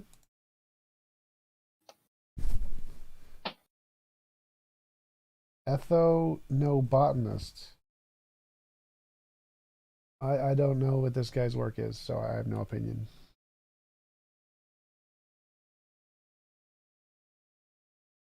I don't understand what the difference is between explanatory power and predictive power in Josh's paradigm. I don't know if there would be, just by using the basic definitions right there. Because I don't think he brought those up as separate points. I think explanatory power is the ability to create. So like I can imagine a unicorn, so I have the explanatory power to explain the existence of an imaginary unicorn. Predictive power doesn't necessarily mean that there's power there. Like if a rock falls and hits another rock, it doesn't explain why the rocks exist. So the explanatory power is like what causes the existence of the thing, whereas the predictive power is just predicting interactions between the things. I think would be the explanation.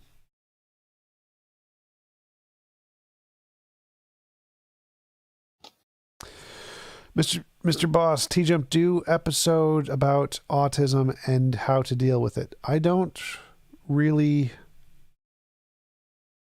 know how to do that because I've never really thought much about my autism. For me, it's just I know what I need to be happy, and I try to get the thing I need to be happy.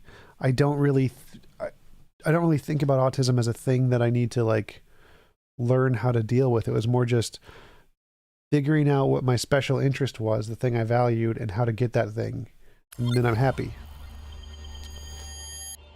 Roger Wenzel, thank you for the super chat. Keep up the good work and thinking. Will do.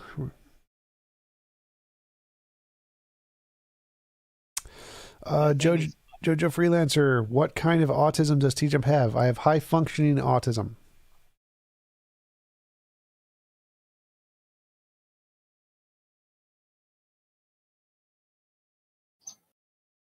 What are all your mental health diagnoses? I was diagnosed with dyslexia, dysgraphia, major depression, and high function autism.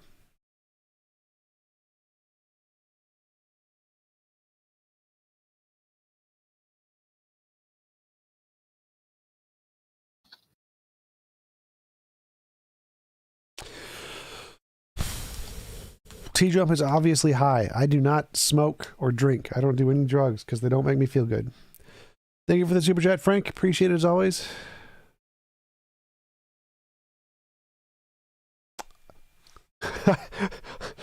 Brian Harper. TJump is not as obviously high, and then space, enter, next thing functioning. Mr. Boss, do you like school? No. I hated school. School was miserable. Excuse me, T-Jump. If they think you're high, what am I?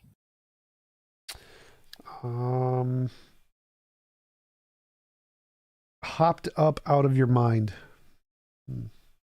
Onward. Tinma, was your autism diagnosed? Yes, it was diagnosed by one of the leading autism experts at the time, Mark something.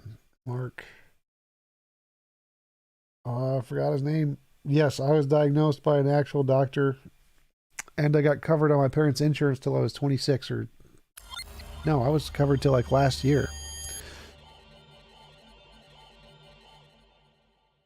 So yeah, I was actually diagnosed and got medical coverage for it. T-Jump, who would win in a fight, you or James Coons? It would depend. If it was an intellectual fight, I would win. If it was an actual physical fight, James would probably win, unfortunately.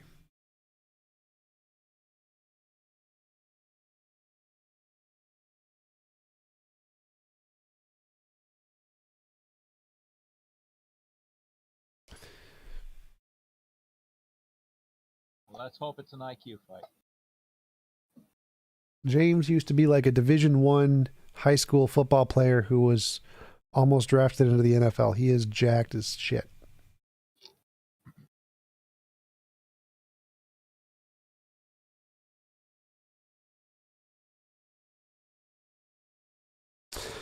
Neat Bucks, do you still lift? Nope. I kind of, as soon as I got in my happiness and no longer solved my depression, I stopped caring and stopped exercising, and I've gained like 40 pounds. I'm like at 240 right now. I'm super fat.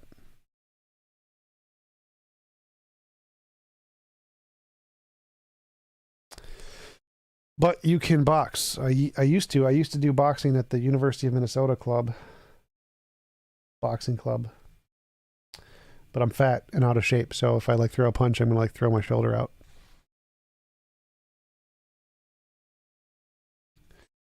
Yes, James is jacked.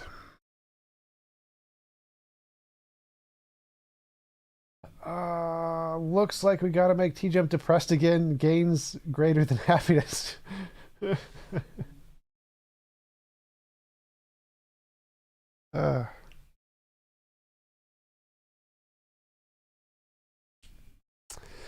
Is the righteous gemstones amusing you? What is the righteous gemstones? Thank you for the super chat, Lucor.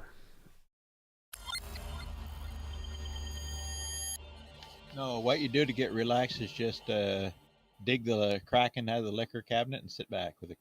I don't drink. It's disgusting. Alcohol is disgusting. What is righteous gemstones? Lucor, follow-up question. When I asked if they would eat an animal that was hypothetically made non-sentient, most vegans replied, not a chance in hell. Is that hypothetical? No, there's synthetic meats, and vegans are usually okay with synthetic meats. But I mean, if you can create like a brain and everything, you could probably assume it's physical. So like you'd have to create just the muscles, which is what synthetic meats are. TJM, can you beat Infrared? Infrared is a short, little, puny guy. He's like 5'4". He weighs a third of what I do. I would almost definitely beat him in a fight. Also, he can't box. Like he turned down a boxing match with Dylan Burns, and Dylan Burns has like, he did one fight once. So the fact that he was, yeah, I'd probably beat him.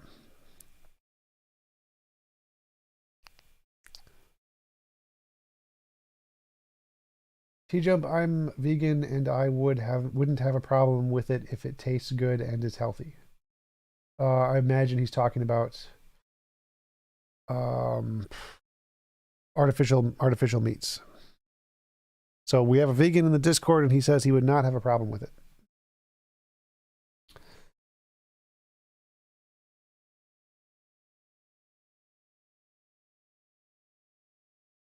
Do I smoke weed? No. I do not smoke. I have smoked it. I don't like it. It does not make me feel good. It makes me feel not good.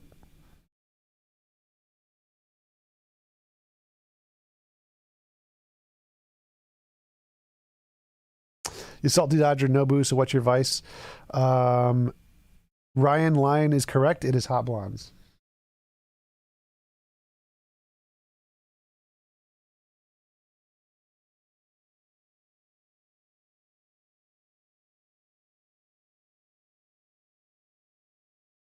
Would you debate Ali Dawa? Sure. I'd debate anybody. You got to get him on the show.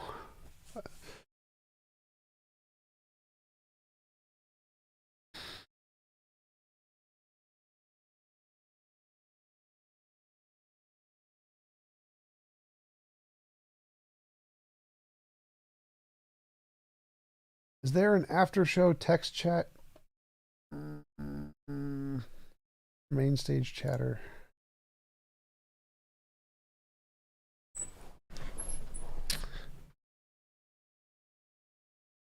Do I have a girlfriend? Sort of. I have like a sugar baby more than a girlfriend. Yeah, I'd like to debate Muhammad Hijab also.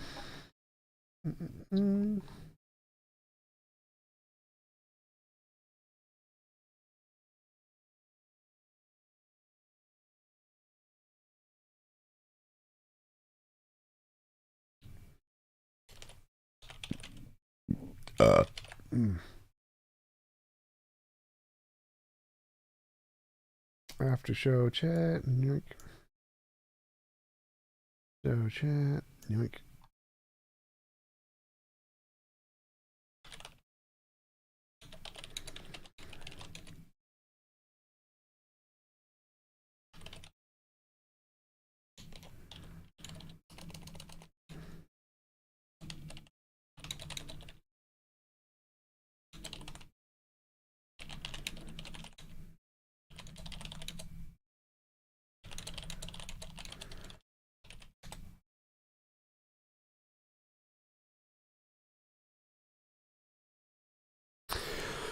Would I debate a prostate prophet? Sure. Wait, isn't he an atheist? He is. What would I debate him on? I've got no clue.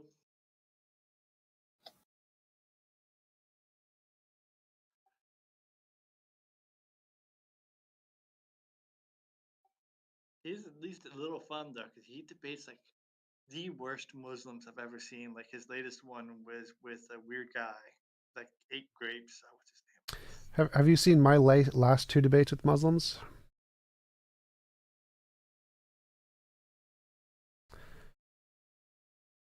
I mean, the last two, I don't. I mean, there was that one guy recently that was pretty bad, but this is like a podcast journey people bad, where like like the last two guys I debated, like one of them, the second one wasn't awful, but the first one was like, the beauty of the Quran is the evidence of the truth. I'm like, so stupid. Ah, they're so bad. I think it was the same guy Muslim apology or apostate prophet debated. It might have been.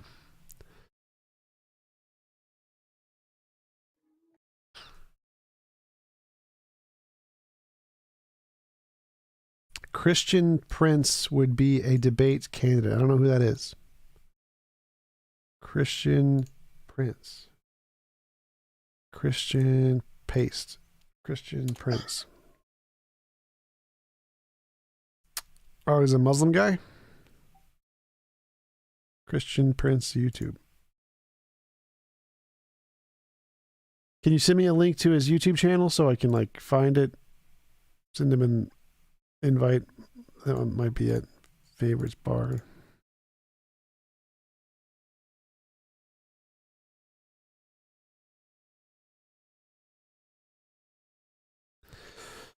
Do you feel that Muslim debaters are 30 years behind in apologetics? I feel they're more than like 300 years behind in apologetics.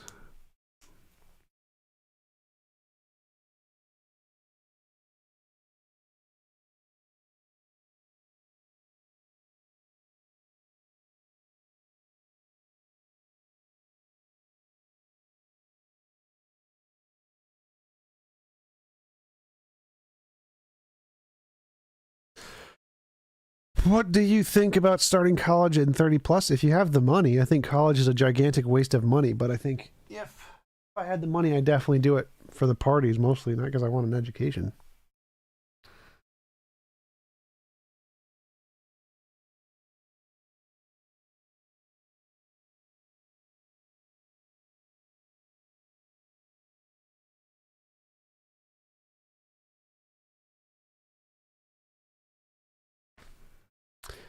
Mufti Abu Laith. Mufti Abu Laith. Like, if you guys can get these people on the show, like send them an email, see if they'll come on the show, because I don't know how I'm going to get them on the show, especially Muslims like never come on, almost rarely.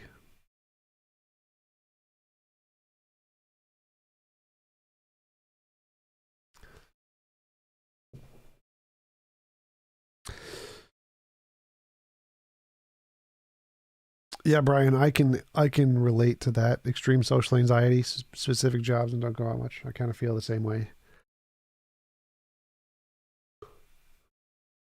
Is 35 considered old? I guess so. I don't know.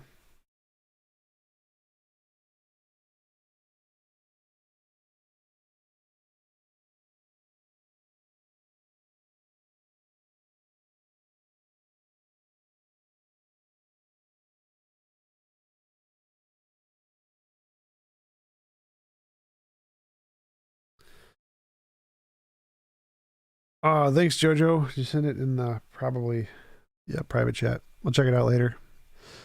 I have hey, Kennedy. I've emailed Matt Powell multiple times. He never emails back.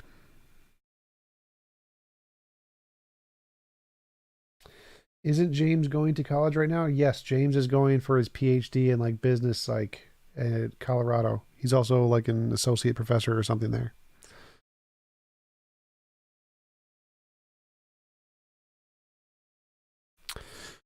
TJump ever played Star Citizen? Nope. Star Citizen is on my list of GameFly games, so I'll get to it eventually. I'm currently playing Far Cry 6.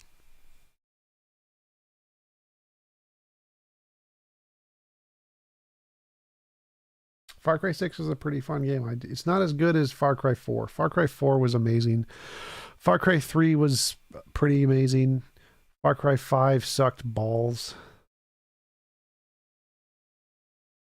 Salty Dodger, any plans to come to the UK and do some live debates? If someone pays for the trip, I will go. But I cannot afford to pay for the trip.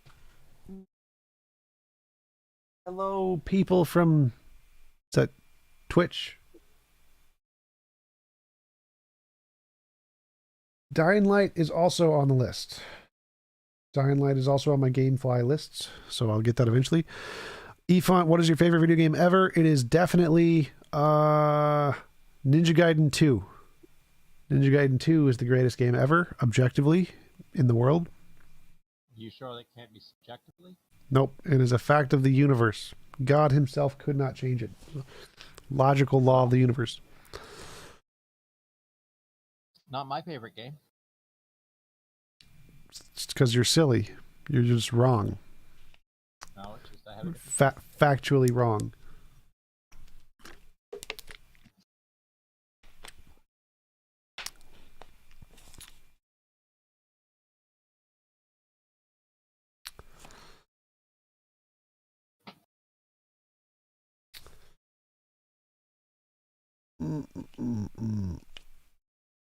Shinmu. That game is also on my list. I have like 50 games on my list. Upcoming GameStop, Gamefly games.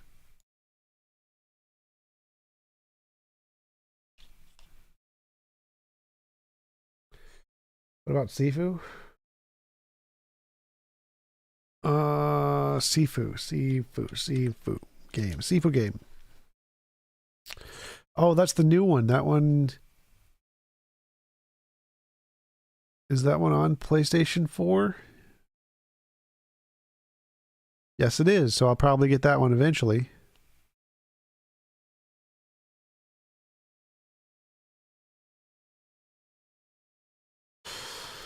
Gamefly. Go to Gamefly. Arg. I want to go Sifu. Sifu PS4 Vengeance Edition. Rinse. Added to queue. So I added that one to my queue.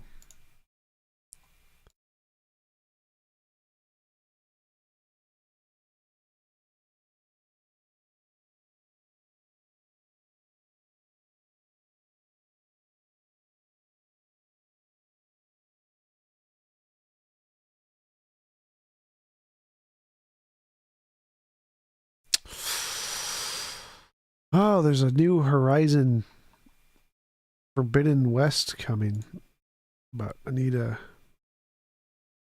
apparently add that to my get a PS5. Oh no, it's got a PS4. It's got a PS4 option, so I don't need a PS5. I don't need a PS5. All right, that's good.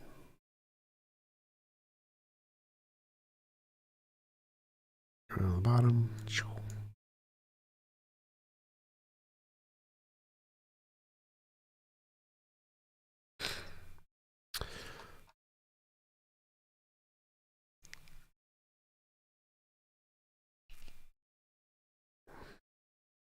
Time is it? It's 1:20. I have another debate at 3, I think.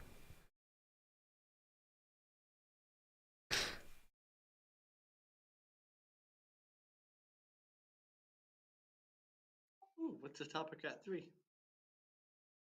The guy I had on earlier, Charles, the young Earth creationist guy, the young Earth creationist secular Jew guy.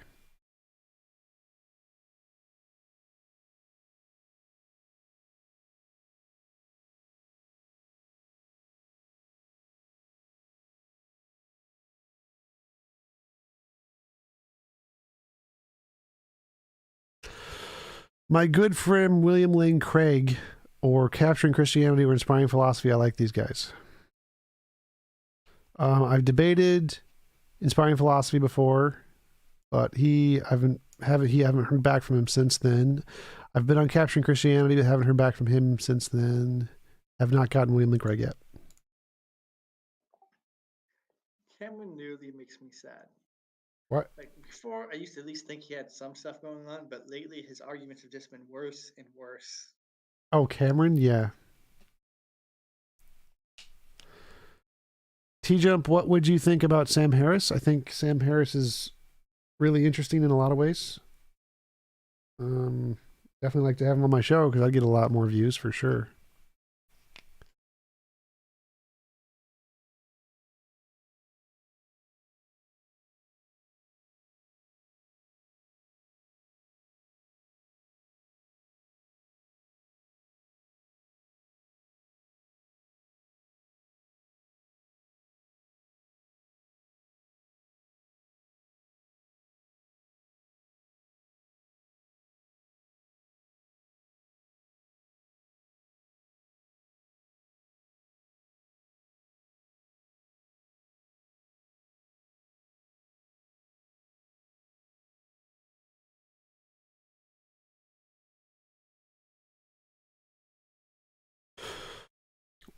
Yeah, William Lane Craig, stop ducking T-Jump. That's right. He's afraid of debating me. He's a fraidy cat.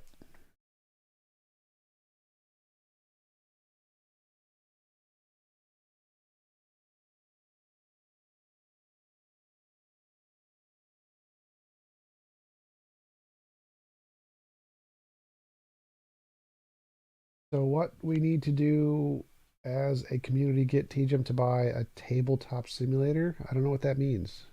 Tabletop simulator.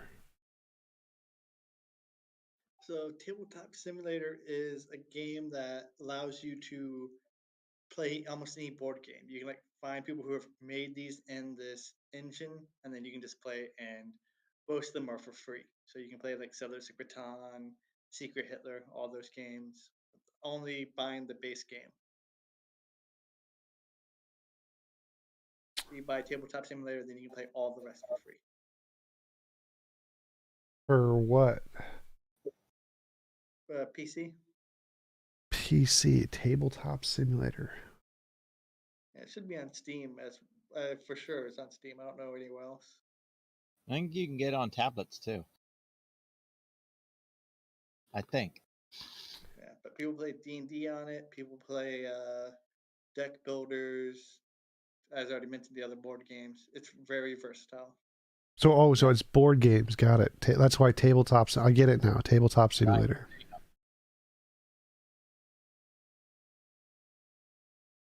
That's why I think you can get on tablet as well, because still limited power, but nothing for one of them.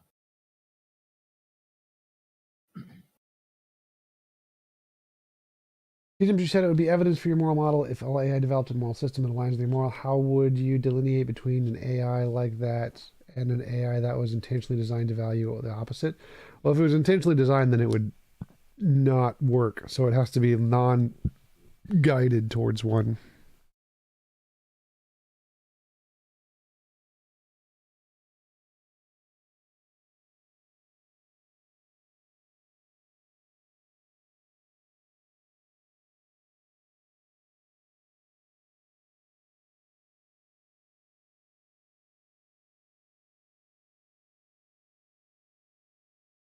Tom, how you doing? All right, how are you?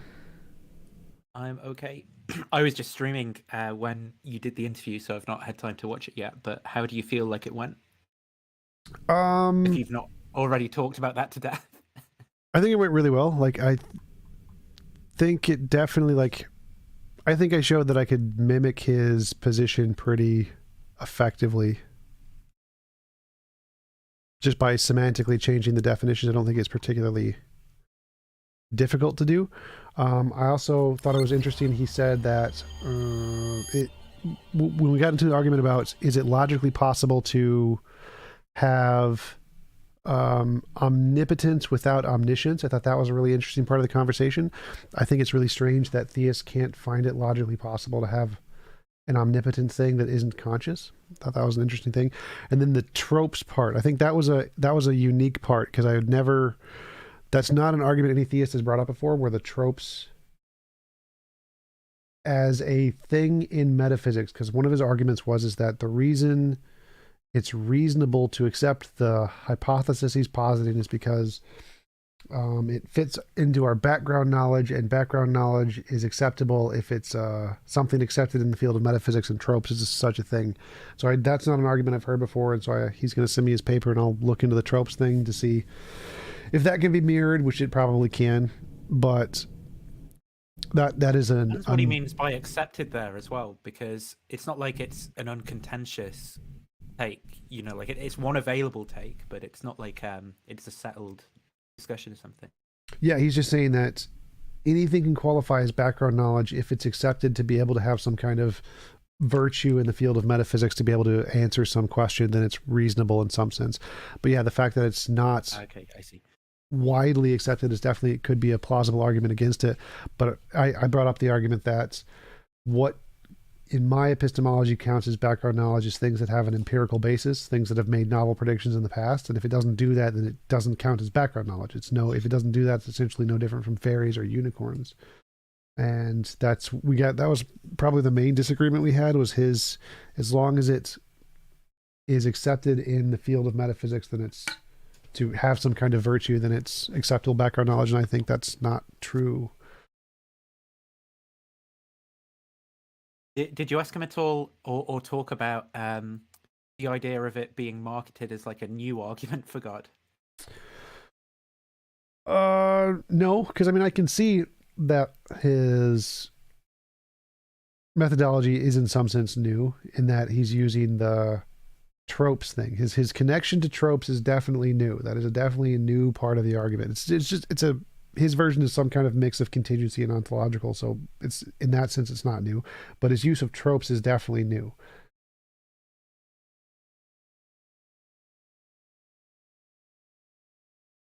Like, I've never heard tropes being posited as a reasonable thing to use as a basis to come up with some kind of metaphysical explanation before, so that part's new.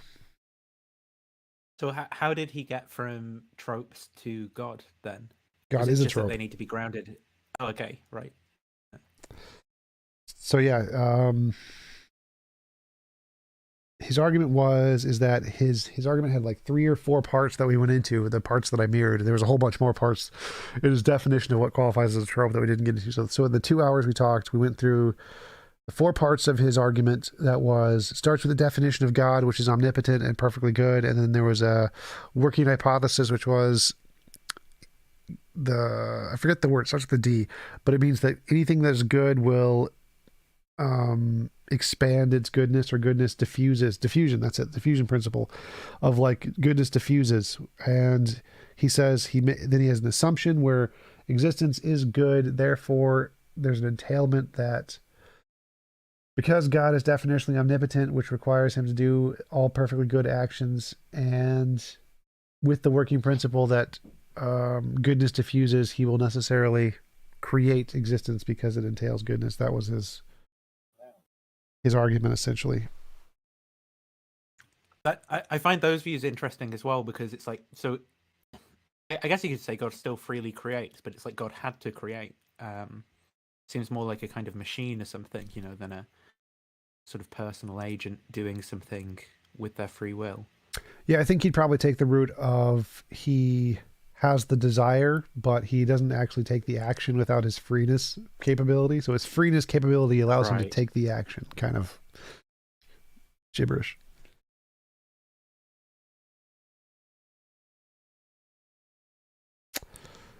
Yeah, I think it was a good conversation overall. Definitely productive. Not like my past 2 with the Muslims. Those were not productive. I'll have to watch it back then and see where it goes, because I've seen him, going around on a few of the Christian channels, and obviously the Christian channels, being what they are kind of like marketing it as like this new incredible thing. But I've not really paid much attention to its contents. But it seems like there might be some interesting parts to it there. But I think it sounds as well like it's going to have all the same problems as all of these arguments, right? Which is that there's a bunch of really contentious metaphysics involved. It doesn't necessarily get you to the Christian God, and it's not convincing for the vast majority of people. And you need to study like tons of philosophy just to even be able to understand what the argument's getting at, which is maybe a knock against like if it's meant to convince ordinary people of God's existence. Yeah, I think all of those would be valid criticisms of the argument for sure, especially the tropes references. And I would say that, I think the bigger problem is that it's not justified to say that metaphysical concepts act as some kind of justification for knowledge beliefs in that sense. The fact that philosophers think that these metaphysical concepts are useful in describing stuff, I don't think actually means that they're reasonable to believe are true. I think they're more just abstract labels we apply to things, which would more likely correspond to some physical field of some kind. Reality is probably going to describe this.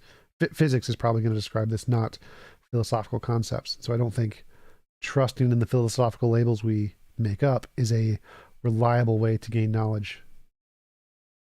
So was that something that came up in the conversation? Sort of lots. Was he saying like, this is the way the world, this metaphysical story is the way that the world has to be in order for us to have knowledge? Or is that something? No. Out of what you just said? He was saying that this metaphysical story of tropes is a justified way to establish knowledge because it fits. It's something that qualifies as background knowledge. If you can make up these metaphysical stories, it qualifies as background knowledge, which is one of the 4 criteria he established as what determines a good explanation or good hypothesis. Right, and then God is one of them, and you get it for free somehow. I mean, I'll have to listen back and see what's said specifically, but yeah. So he did the classical Bayesian things, the simplicity. I think there's another S in there. Predictive power, background knowledge, and I forget the 4th one. But we never talked about the bottom 2. We only talked about predictive power and background knowledge. He made a Bayesian argument. He put all this in like some kind of Bayesian argument. No. He's just using the basic criterion of the. Like my problem with Bayesian epistemology is the fact that you can pack all of the dubious claims into the priors to make it seem like the argument is more reasonable than it actually is, because you can say that, like, one of the things is if it explains the past data, then it has predictive power or explanatory power. So like if there's a gold brick in my room and I make up a hypothesis of a leprechaun who likes gold bricks, that would explain the data of a leprechaun. And so it fits that criteria, the Bayesian criteria of predictive power in that sense, which I think is terrible. Because he's taking it from Swinburne, and Swinburne uses the Bayesian stuff. Yeah. Oh, I actually saw, I read something recently about, apparently Swinburne says he's doing a lot of stuff, but he's not actually like doing that in terms of the format that he argues in. Like he argues in terms of all these likelihoods, like this is more expected on theism than not theism. But then he says like he's making a C-inductive argument, and apparently C-inductive arguments are arguments of the form like, this raven is black, this raven is black, so all ravens are black. And apparently Swinburne's a bit confused about what he's actually doing in terms of the argument that he's making there. But yeah, I agree with you in terms of those criticisms. The problem with all this Bayesian stuff is it can give some of these theistic arguments a kind of air of credibility, like they're somehow mathematical or they're scientific, and then it requires you just learning a ton of stuff to realize that there's something fishy about it, to be able to put into words exactly what's fishy about it, when you can kind of see that there's something fishy about it from it going on from the start. Yep. Yeah, and it's used as like almost a weapon in that way, where it's like, well, now either you're an irrational person, an anti-intellectual and stuff, or you've got to spend like hours and hours and hours reading all this stuff about just to be able to say, like, I don't know what the prior probability of God existing is, so I can't use Bayesianism on this question or something. Yeah, I think that's a really, I mean, I enjoy that theists do that they put a lot of challenging thought into their arguments to make it look like it's really, really compelling, because it's a fun game for me to try to decipher that stuff. And so I do think it's deceptive in a way, but it's also fun. I enjoy it. So, but I think you're right that they hide the fallacy in the arguments to just try and move around the dubious parts of their claims to make them harder to find. And in Bayesian epistemology, it's always in the priors. They just put it in the priors. God just has a really high probability, therefore it's fine. It's fine.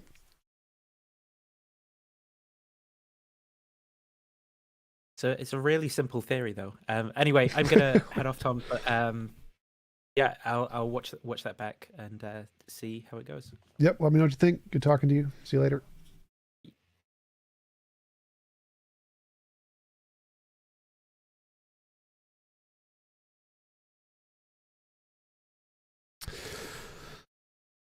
All right, guys, I am going to take a nap for an hour before my next thing. I will see you guys later in like an hour. Peace out.